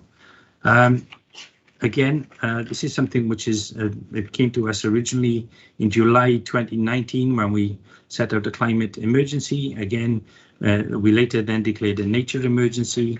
Since then, in October 21, we considered a report on the governance arrangements for Project Zero, and this provides an update. The report goes into several areas, including the carbon footprint, the proposals for identifying Project Zero funding. It also talks about the proposed reporting arrangements, and it's also proposed that a new report template be used for all committees beginning in June, the start of the new cycle of committees after the annual meeting and elections. And it also talks about the communication plan, the learning plan, and the challenge plan progress. So it is a comprehensive document in itself. And a way of moving forward for the future. So the recommendations are that we note the findings of the carbon data report submitted to Welsh Government, because that's already gone. The Cabinet approves the proposals for the approach of the use of the relevant capital and revenue budgets to support Project Zero, are set out in detail in this report. The Cabinet approves the proposed Project Zero reporting arrangements. That the Cabinet approves the proposed amendments to the committee reporting template to include specific reference to implications for climate change and nature, that the Cabinet notes the progress detailed in this report in relation to a number of challenges within the Climate Change Challenge Plan, that the Cabinet refers the report to Corporate Performance Resources and the Environment and Regeneration Scrutiny Committee for the consideration, and that finally the Cabinet endorses the proposal of this report and is distributed to all elected members for their information. But I think that it would be a good idea to actually send this out to all town and community councils, to the public service board partners and the voluntary sector partners, so that they all form part of our overall Project Zero, whether they be internal or external. We all have to play our part together. So I think we should add town and community councils, PSB partners and voluntary sector partners, and anyone else that we can think of. I'll shut up now. So I will formally move that. Has anybody got any comments to make, please? Other than well, I'll formally second, but also I just to make a comment that just came to me is, if you look at paragraph 1.1, and it talks about the original climate emergency motion that we took to council, and it looks at bullet point 4, talks about the Vale of Glamorgan continuing to work with partners across the region. And I thought very apt that this morning I was actually at Aberthor Power Station, which has been purchased by the city region. Well, intended to be purchased by. Intended to be purchased by the city region. Yes, they decided they want to do it for a renewable and sustainable energy hub. And it's one of those things that the traditional power station, produced a lot of very good quality local jobs, and that's not to be sniffed at. But hopefully the ideas going forward will similarly produce good quality local jobs, but also contribute in a sizable way to achieving a carbon neutral or zero carbon status for the Vale of Glamorgan and the region as a whole. So I think it's you take a motion to full council, and as it progresses, you see how policy changes. So I was delighted to go this morning. Yeah, thank you, and thank you for doing that, because I wasn't able to go. But it is something, and again, it isn't reported in the in the minutes that we went to the city capital city region. It is something which we've agreed last week that we would move forward with in order to purchase the site, with all the caveats that are in place in order to do that. But you're right, it is an area which is important for the Vale, but it's important for the region, which is why the capital city deal is capital city region cabinet has taken it on board. And it's an ideal position, particularly the fact that it's got a railhead, but more particularly 2 entrances to the national grid, which is important. And therefore, anybody who wishes to produce energy within that area has a connection very close by. So I think it's good news, to be honest. And it also helps the environment, because we will still protect we'll still be protecting the Nature Conservancy area. And also we will eventually be able to take away some of the ash and use it for other purposes, but also enhance the environment around it. So I think it's a long-term solution, but it's a good one. Sorry, I shouldn't have said anything. Couldn't help myself. Is there anybody else who wants to come in on this? If not, we will move forward, and I can have a rest, because the next one is filed by the Deputy Leader, Cabinet Member for Education, Councillor Liz Burnett. This is in relation to the proposed Part 1 report, the proposed disposal of the Barry Rail Depot and nearby railway land transport for Wales. Thank you, Leader. And yes, as you mentioned, there is also a Part 2 report, agenda item 31, that's linked to this. It's a small report. It's something that you have to bring to Cabinet, but there's a unique opportunity for Barry to once more play a role in the railway industry in South Wales. And it's interesting, because when you actually think about the formation of the town and how important the railway was to that all those years ago, there aren't many towns that have got 4 railway stations. And it's been proposed that the council collaborate with Transport for Wales to facilitate what will be a multi-million-pound investment at Barry Railway Depot and the neighbouring railway line, and that's indicated, edged in red in Appendix A. And obviously, that's subject to boundary and title checks and everything, and that will be for the stabling and storage of the new railway fleet, being that Transport for Wales are buying to serve on the core valley lines. So the Transport for Wales preference is actually to purchase the railway depot and all parts of other land, as indicated, before the end of March, and that's down to funding availability constraints. As we know, quite often, we will suddenly get money at the end of the year, and that happens to Welsh Government as well. So there are constraints on that, and that's why this report has been submitted by view of the urgency procedure. As I said, we're going to go on to Part 2 afterwards. I suppose in some areas I would have sort of queried urgency, and some people have queried that with me. I think where I'm much more comfortable with it is that Transport for Wales is a not for. I mean, it's in the report. It says not for profit company. I would say not for private company, not for private profit, because companies can make surpluses and reinvest them for their core aims.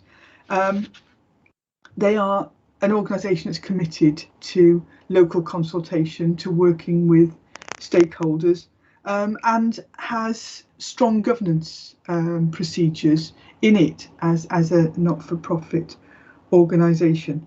But I have had some contacts. There's been some queries from local members. Some not specifically linked to this. Some are. So things like, you know, there are old coal trucks on the land, and will they go? Yes, they will.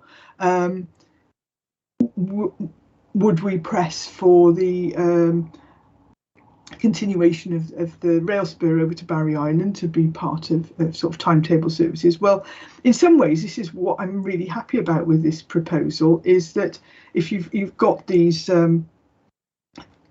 this development at Barry Island, then it does look to secure the viability of that spur going forward.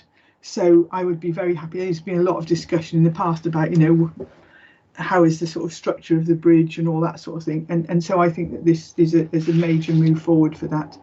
And then I received an email from a local resident who was talking about noise concerns, working in antisocial hours, whether or not there would be any impact on sort of trees and wildlife on the site.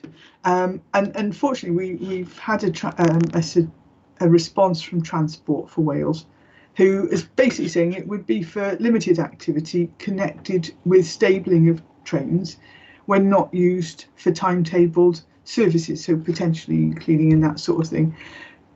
There is actually, their engineering depot is in Canton. This is not proposed to be a maintenance or engineering depot. And they also say that it's worth noting that the new fleet is electric or battery powered trains and modern diesels, and they're very quiet and clean in comparison to older diesel locomotives, which currently operate from the Barry Island station. So most of those, I mean, I will respond in full to the resident that's contacted me, but on looking at that, it would seem a constructive use to continue the operation of services over to Barry Island by using the railway depot and associated land for the future success of the metro service that is being developed, because obviously we want to be part of that. So the recommendations that are before us today are that Cabinet authorises the Council collaborating with Transport for Wales to facilitate a multi-million-pound investment at Barry Railway Depot and other nearby railway lines, including Barry Island Station, that's bracket, indicatively edged red in Appendix A, for the stabling and storage of a new railway fleet being purchased by Transport for Wales to serve the Core Valley lines. And 2, that Cabinet notes the proposed disposal to Transport for Wales of all the parts of the freehold interest of the Barry Railway Depot and neighbouring railway land, indicatively edged red in Appendix A, set out in the separate Part 2 report submitted to this Cabinet meeting. Thank you. Ben Gray, you want to come in, please? Thank you, Leader. If you permit me, I'd like to second this report, the recommendations contained within as we just laid out.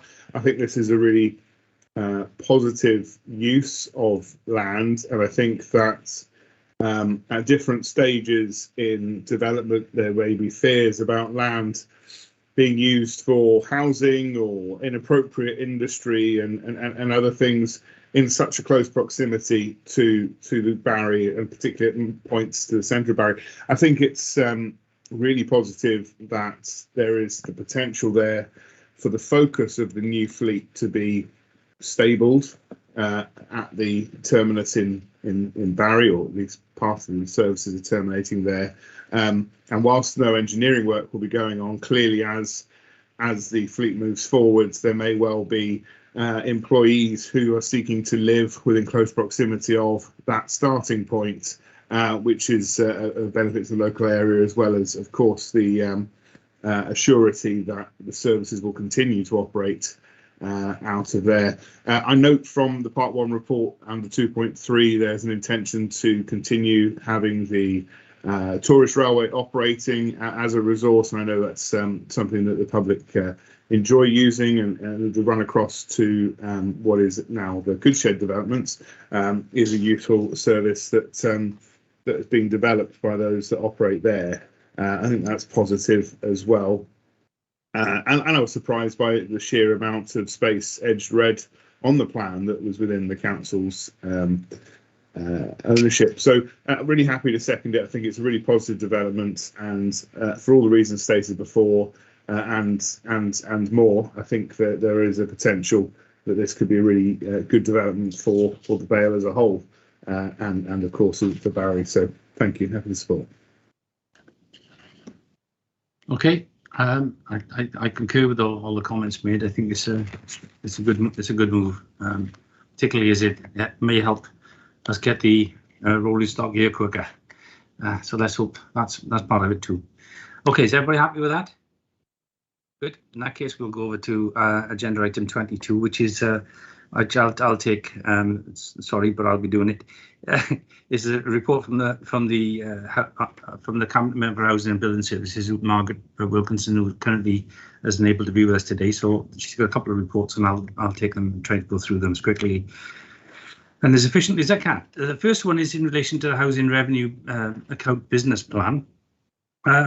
This is obviously a council decision, so we will be using 1414 again, but it does come together in relation to what we talked about before, was the housing business plan and the housing revenue account, etc. So the report sets out the council's 30-year business plan for housing in support of the council's continuing major repairs allowance investment from Welsh Government. That's assuming it does come. Welsh Government require all local authorities with retained housing stock, and again, as I said earlier, we are one of them, to submit a fit-for-purpose annual housing plan, incorporating detailed financial forecast in the form of a 30-year financial model. The business plan does reflect the work being undertaken during the pandemic and to continue to develop sustainable communities and deliver key services. I think the amount of work that's been carried out during the pandemic is amazing, and you go to Court Road, you can see that for yourself. The business plan is focused is focused as a focused document covering key areas of interest. Importantly, the housing plan is both viable and sustainable in terms of meeting the council's obligations under the Welsh Housing Quality Standards for the existing stock, and also provides consideration on the investment need to respond to climate change, new build and regeneration, whilst managing the level of debt within the housing revenue account. We set a report earlier to go to council in terms of the rents, and the average rent, it says here, is about £104 on a 52-week basis. And after the rents have been assumed to increase by what we agreed earlier was 2.75%, which is, as I say, underneath the maximum allowance. It does mean the business plan is sustainable. It is predicated on the major repairs allowance being advised by Welsh Government, which is normal and is assumed at £2.77 million per annum. There's no reason to think it is not going to come. The plan is also affordable and affords to build and acquire schemes of £320 million over the 1 to 30-year plan. So we tend to build. Anything in relation to doubtful debts have been reduced to 3%. It's also the risks attached, the projections attached to the appendices show that where the peak debt in the current plan will be. And also it talks about the total, the current plan is achieved in year 30 at a total of £321 million, as I said earlier on. And that exceeds the previous restrictions presented by the HRA cap, which was restricted to £103 million, but remains affordable through potential borrowing. It is a plan which we've dealt with year by year. It has been successful. We are continuing to keep our rents within a reasonable level to make the business plan sustainable. We are still building and we are still acquiring houses in the process. I just commend the report to you. The recommendations are that we approve the Housing Business Plan 22 to 52, attached to Appendix 1. The report submitted to Council on the 7th of March for approval prior to submission to the Welsh Government. That the urgency decision procedures are set out in 1414 are used in order to take it to the 7th of March Council. So can I formally move, please? And formally second. Is that agreed? It is following on from what we did earlier. The next one is the disposal of a small parcel of housing land at Gatling Cottages. We do own various small parcels of land. They're not suitable for development, but are continuing to be a financial burden on the council. We've had an inquiry from one of the small areas of land, which is held for the purposes of Part 2 of the Housing Act 1985, and is currently managed by or under the control of the Housing Department, so it's costing us money. We can dispose of such land if it's no longer required. Permission is therefore sought to dispose of non-operational housing land identified at Appendix A. The land in question is a landlocked area anyway, so it can't be considered as public open space. It is the parcel of land previously was sold to the previous occupier of Gatling, and this basically just allows that to the rest of the remaining of the site to be sold to them. So the recommendations are before you, that the Cabinet declares the parcel of land at Appendix A as surplus to the council requirements. Authority is given to the head of Housing and Building Service to dispose of the land shown in Appendix A under the 32-34 of the Housing, so that should be sections, I guess, of the Housing Act 1985, subject to the compliance with the relevant legislative provisions and any statutory consents required. And recommendations 3 and 5 below. Recommendation 3 gives the delegated authority is granted to the Director of Environment and Housing Services in consultation with the Cabinet Member for Housing and Building Services. Excuse me. The Head of Finance to agree the appropriate terms and conditions for disposal of the parcel of land. 4, that the Council relies on the consent E of the general consent of the disposal of houses of land 1994 made under the Housing Act 1985 for the disposal in order to comply with the relevant legislative provisions and any statutory consents that are required, and that the monitoring officer, head of legal and democratic services, be authorised to prepare, complete and execute the required legal documentation to formalise any disposal subject to the recommendations above. A lot of recommendations saying we want to sell the land off, but I formally move. Is that any comments? No. Okay, the next item is item 24, which is the Renting Homes Wales Act 2016 implementation, which is an amazing piece of legislation because it's been there since 2026 and now they want to enact it. It's been, as I said, it's a significant change in housing legislation. It actually introduces 2 main types of occupational contracts, a secure and standard, and recognises 2 types of landlords, community and private. The Welsh Government has advised that the Act will actually come into force on the 15th of July 2022, so we don't have much time to deal with this, but it gives the councils 5 months to prepare. This highlights the key changes included in the legislation and steps being taken to ensure all necessary action is completed ahead of the deadline. This is an amazing bit of legislation because I was amazed when I read it, but it does include different changes to the change of tenancies. It talks about the changes of landlords, so there are 2 types. So in other words, in terms of the tenancies, include short hold, assured and secure tenancies. It talks about tenants being known as contract holders. It talks about changes to the landlords. There are 2 community landlords, that's ourselves, councils and the housing associations, and private landlords. And it also talks about community landlords will generally provide secure occupation contracts, and the private landlords will generally provide standard occupational standards. It also introduces standard terms, which must be in every contract, and the landlords must issue the contract holders with a statement within 14 days of moving in, or presumably if they've already moved in within 14 days of it, or as soon as possible.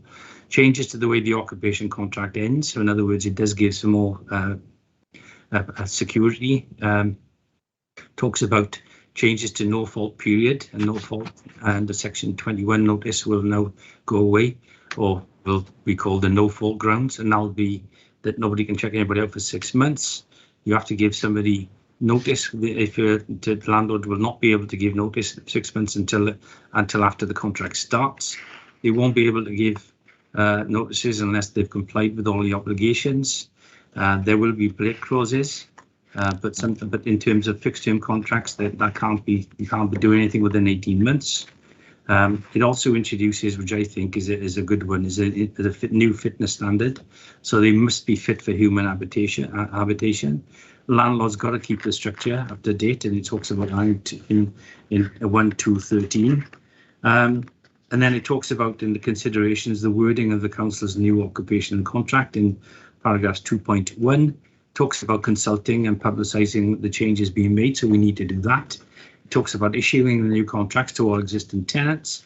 It talks about updating tenancy management policies and procedure to reflect the changes, and it talks about advice and assistance provided to private sector tenants and landlords, and it talks about an implementation plan. And I know that an implementation plan will be coming to a future cabinet in the not too distant future. It does have some implications, and to be honest, I do have some concerns about the implications for private landlords, but it's something which we have to run with now. So basically the recommendations are that the Cabinet notes the details of the Renting Homes Wales Act 2016, which is due to commence from the 15th of July, and that the Cabinet approves the implementation plan, which sets out the key actions over time. Clearly, that some of the time is short, some of the times it will be a bit longer, but this is something we have no option but to do. And so can I move the recommendations, please? And formally second, Leader. I think it does have major implications, but it's something which we'll need to keep an eye on, I think, in terms of that. And I'll look forward to the implementation plan, I think, coming either at the next cabinet or the one after. The next item is item 25, which this is to inform Cabinet of a proposal to enter into a package deal contract with Pegasus Limited for the delivery of 20 new homes for social rent at Colebrook Road East, Barry. It's the bottom of Church Road and adjacent to Cowbridge Street in Barry. This contract includes both the acquisition of land and development works for the delivery of 20 new one-bedroom walk-up apartments on land at Colebrook Road East. They're called it walk-up apartments, and I have to say I'm going to make this comment because I'm not sure why, because they do have parking associated with them. The Strategic Housing meeting on the 3rd of September agreed to progress this to Cabinet for the development. We all need, there's a need for additional one-bedroom apartments, and this is a high priority for the council for these new homes to be let as rents in line with the council's rent policy, so that there will be affordable houses for people in need. The housing scheme is considered the scheme to be viable. The layout is at Appendix A, with the contextual elevation and layouts at Appendix B and C. And Pegasus, just for the information, Pegasus Developments are currently delivering the package deal development at Council at Hayes Road, Barry, on time and on budget, which sounds particularly good. However, this is a Parkwood report, and the Cabinet, therefore, what the recommendation is that the Cabinet notes the proposal to enter into a package deal contract with Pegasus Developments Limited for the delivery of the 20 new one-bedroom apartments on land at Colebrook Road East, Barry. The Cabinet notes the requirement to take formal decisions on the progression of the above proposals as part of a wider consideration, which is detailed in Part 2 report later in the agenda. As I said, it's a scheme which does have some parking arrangement to it, but they're obviously not as much as normal. But this is obviously one-bedroom properties in the same way as we deal with properties with housing associations and housing in multiple occupation sometimes in terms of traffic. I don't know if anybody's got any comments. It's actually in my ward. It's a parcel of land which has been derelict, partially rebuilt, then taken down. So it'd be good to see something come to fruition on that site. I'll formally move. Any comments, please? No, except to formally second. Thank you very much. Next item is seek authority from the Cabinet to further progress the Penarth older persons housing with complex care complex project. Again, a really good complex that could go forward. So authority was granted to facilitate the project previously.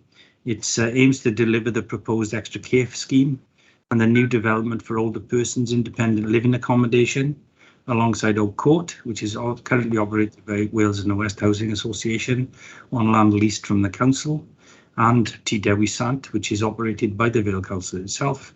The purpose of the report is to seek authority to declare surplus land, which is indicated in Appendix C, which is earmarked for the proposed extra care development. So the report also seeks authority to dispose of the land, again identified in Appendix D, to the Wales and the West Housing Association by virtue of a newly negotiated long lease or leases to include the land declared surplus pursuant to this report for the purpose of providing the proposed extra care scheme together with the Oak Court site. And in addition, the report seeks authority to facilitate a development or partnership agreement with Wales and the West Housing Association to deliver the council the proposed development of older persons independent living accommodation on the land identified in Appendix C. There are 4 recommendations. They are quite long, which I will not read out unless anybody wants me to. They are there before you. I think it's an excellent scheme which could go forward, something which we require. More accommodation for the elderly and obviously extra care facility too. I don't know if anybody's got any comments to make in relation to it. As I said, there are issues in the report. It talks about the declaration of surplus land, the clarification of where that land is for Welsh Housing Association, talks about the proposed development, and also talks about the proposed governance, which will be needed in order to go forward. Can I formally move the recommendations, please? Ben. Thank you, Leader.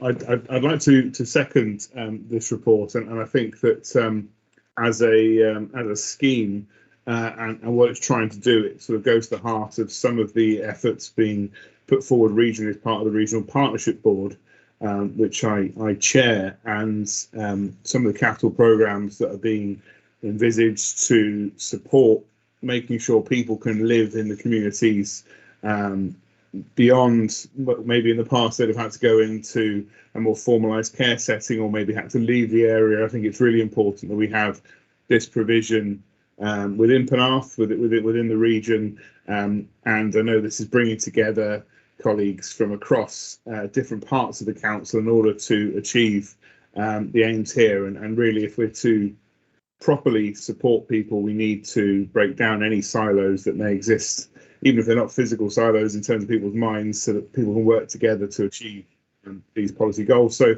very happy to second this and look forward to how this progresses over the coming months and years. Good, thank you. Liz. Thanks, Leader. This is actually in my ward. The previous one was in yours. This is in my ward, and it's an interesting one. Having conversations with older people, with ordinary housing, people talk about security of tenure and having homes and stability and that sort of thing. But the conversations with older people are about fears for what the future holds for them. Will they be able to stay independent? Where will they live? Are there people to look after them? That sort of thing. And I know that the extra care housing in Barry has been so successful. Absolutely. Where people, I mean, particularly with the restaurant on the top, where people can go, get their meals, have a beautiful view out all over the sea and everything else. It is such a valuable facility for people where they've got care on site. They haven't got to worry about seeing different carers or whether the carer is going to turn up. The people are there, and they know what their future holds from that point. And I don't think that we can overstate the importance of that. I do have to declare I actually was born in Myrtle Close, which backs onto the site, but I'm not there anymore. but also I was with our ecology team wandering around there the other week, and we were discussing this proposal about, well, what could we do to almost set this development within the natural environment, because just because you go into extra care, you still want to see the birds coming to the feeders, you still want to see nature. Can we make it accessible so if people have got mobility scooters, can they actually get out and about on paths, and could they from that point actually link up to Cosmeston? Because if we get it right, there's a path right the way around and through to Cosmeston. This is such a positive development for people that want, or who want to live independently with support on the same site as two other top quality provisions of Oak Court and T Dewi Sant. That it will have my wholehearted support. So I'm really pleased that this has come forward. Good. Okay. Extra care is amazing. I know. It allows people to live a considerable length of time other than they would have done if they don't have that care, as I know from personal experience. Okay, good. Next item, and it's not me, is item 27 is the purchase of electronic displays, and I'm not going to say it all. I'll leave this over to the Cabinet Member for Neighbourhood Services and Transport. Peter, please. Thank you there, Leader. I'm pleased to give you a bit of a break. I'm delighted to show off one of these signs in my backdrop today. So that's what this is about. It's about I'm seeking your approval for council officers to continue to purchase electronic displays at any future time using appropriate budgets, because it looks like we'll go over the threshold of my delegated power at £300,000. We've already installed some 37. And we want to carry on installing more, which will take our total expenditure over the limit. So I need your approval. The report's actually quite interesting because, in its own modest way, perhaps not so compared with some of the things that have been before us this afternoon. But in simple terms, although these are only giving scheduled times, they are future-proofed, so that when the technology becomes available and the finances allow, they will offer real-time information to passengers. And the two more that we wish to purchase are going to be solar/battery models as freestanding units, not necessarily in a shelter. One of those, I think, is going to be located at the pier on Penarth Esplanade, and the other one at Jenner Park in Barry. So all very useful trials. So I'm asking you to approve this request and give the delegated authority to the Head of Neighbourhood Services and Transport in consultation with the Section 151 officer and Head of Finance and me, or the Cabinet Member, to allow those future purchases. I think that's really all I'm after. Thank you. I think it's an excellent idea, and I'd like the backdrop. I'm happy to second that, so that we can get as many done as possible. I think that's the future, obviously. Thank you. Everybody agreed? Good. Next item is the Cardiff and Vale Glamorgan Population Needs Assessment 2022, and it's over to Ben Gray, who's a Cabinet Member for Social Care and Health. Thank you very much, Leader. Yes, item 28, and all we're considering is the entire population needs assessment for their care and support. This is a huge document, and something which has been done in collaboration with organisations across the region.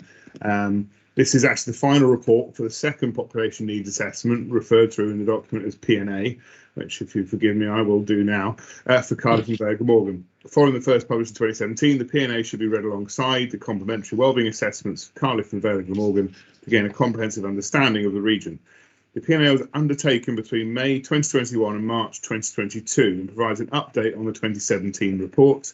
Existing data and reports will be used to inform the assessment alongside dedicated engagement work in the forms of surveys for the public, children, young people, people in Her Majesty's Prison in Cardiff, and professionals, providers, as well as focus groups. A draft P&A was considered by Healthy Living Social Care Scrutiny Committee in January of this year. Improvements in care and support services have been made across all population groups since the 2017 population needs assessment, despite the challenges of COVID-19. However, of course, COVID-19 has had a number of impacts, including increasing demands for services, especially mental health, and changing models of delivery for many services. It's worth saying at this point that there was a really detailed discussion about this P&A at the Scrutiny Committee. A number of members had read it cover to cover, much to the surprise of some of our public health colleagues across in health. And there are a number of questions around certain subsections of how we were best coping to deal with such things as substance abuse and similar. And I think that this is really important as we're shaping what we need to do, and as an RPB, what it's going to be looking to try and help prime in terms of organisations, again, working together, similar to as I talked about before. So moving to the recommendations. Recommendations are Cabinet notes and approves the contents of the Cardiff and Vale Population Needs Assessment 2022 report. That Cabinet submits the Cardiff and Vale Bergen Morgan Population Needs Assessment 2022 to full council on the 7th of March 2022 for approval. Maybe a slight typographical there to take out that comma and that the urgent decision procedure as set out in section 1440 in the council's constitution be used in relation to recommendation 2 above. This is something which needs to be approved by the Health Board, Cardiff Council and ourselves at Council, and first stage, of course, of that final approval is for Cabinet to endorse and approve this. So I hope that you are able to. Thank you. Indeed. And in some ways, it goes hand in hand with the previous report in terms of things like extra care, doesn't it? So absolutely. Let's be fair. I'm happy to second that. Everybody got any other comments? Nope. In that case, we will go to agenda item 29, which is again health, living and social care, the National Collaborative Arrangement for Welsh Adoption and Fostering Service. Again, Councillor Ben Gray, Cabinet Member, Social Care and Health. Thank you very much, Leader. And at a previous scrutiny meeting, it was brought to the attention of members there, and as a Cabinet, we've been briefed separately about the incident. About the creation of Foster Wales, which is a sort of an organisation looking to pull together an identity for the various fostering services within 22 local authorities in order to try and promote a growth in foster carers who are tied to local authorities as opposed to those in the independent private sector. And essentially the outturn of that is a need to adjust the governance procedures, because Foster Wales is going to sit within the National Adoption Service. So this reports to update on the proposals for developing the governance for the National Adoption Service for Wales as it assumes responsibility for Foster Wales, and to achieve agreement to signing the joint committee agreement for the proposed joint committee. There are some recommendations here. It's worth pointing out that currently the Joint Committee consists of representation for Cabinet members for those host authorities for adoption collaboratives. So I currently sit on that Joint Committee with my social care and health portfolio. Moving into the recommendations, Cabinet agrees the Council enters into an agreement now to be called in the rest of the report, the agreement, Appendix 3, for the establishment of a joint committee for the National Adoption Service for Wales, NAS, as it assumes responsibility for Foster Wales. 2, Cabinet recommends that the Cabinet member's portfolio for responsibility for social care and health be the Council's nominated representative as a voting member of the joint committee. 3, delegate authority be given to the monitoring officer, head of legal and democratic services to enter into the agreement on behalf of the Council. 4, the report be referred to full Council for decision on the 7th of March 2022, and as with the previous reports, that 5, that the urgency procedure set out in section 1414 of the Council's constitution be exercised in respect of resolution 4. I think it's just worth pointing out that unlike health board membership, there's no additional remuneration or anything like that attached to this committee. This is by virtue of the fact that the Vale is the host authority for Vale, Valleys and Cardiff Regional Adoption Collaborative. This is how the person occupying my portfolio seat sits on that joint committee. So if we're happy to approve that, it will obviously move forwards for formal approval by Council on the 7th. Yeah, I'm very happy, and obviously this has got to go to both Cardiff and Vale Health Board too. I'm happy to move forward with that. Sorry, this is not Cardiff and Vale Health Board. So this is the regional council. So it's Merthyr, RCT, ourselves, and in Cardiff. Of course, there's the adoption service because it's the region. We have different regional footprints for so many different things. We do. The city deal for 10 different authorities and our RPB for 2 authorities. You know, you can get there's a lot. Okay, my fault. Apologies. I'm happy with that. That's fine. It's sensible to go forward, and it's something which we need to embrace. I think fostering in particular. Happy to second that. If anybody else has got any issues, nope. Okay. Thank you very much. In that case, I will come back to the agenda, and there's any items that I declared urgent under part 1. In fact, I do. It's a report which is in relation to non-domestic rates, retail, hospitality and leisure rate relief. This is basically to confirm the adoption of a retail, hospitality and leisure rate relief scheme for 22-23 in respect of the qualifying business premises within the Vale Glamorgan area and the discretionary relief powers in accordance with Section 47 of the Local Government Act.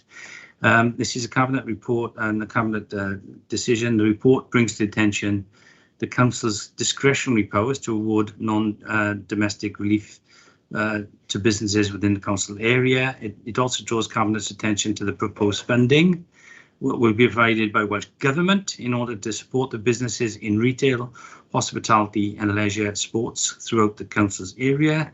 The report proposes that we adopt the retail, hospitality and leisure rate relief scheme for 22-23 in accordance with 47 of the Local Government Finance Act. The announcement was made on the 20th of December. This is another one of those schemes which come to us and we have to deal with fairly urgently, which is why I've taken it today. It was made on the 20th of December by Rebecca Evans, the Minister, to extend the retail, hospitality and leisure rates relief. The Minister's announced £116 million to support it to become available.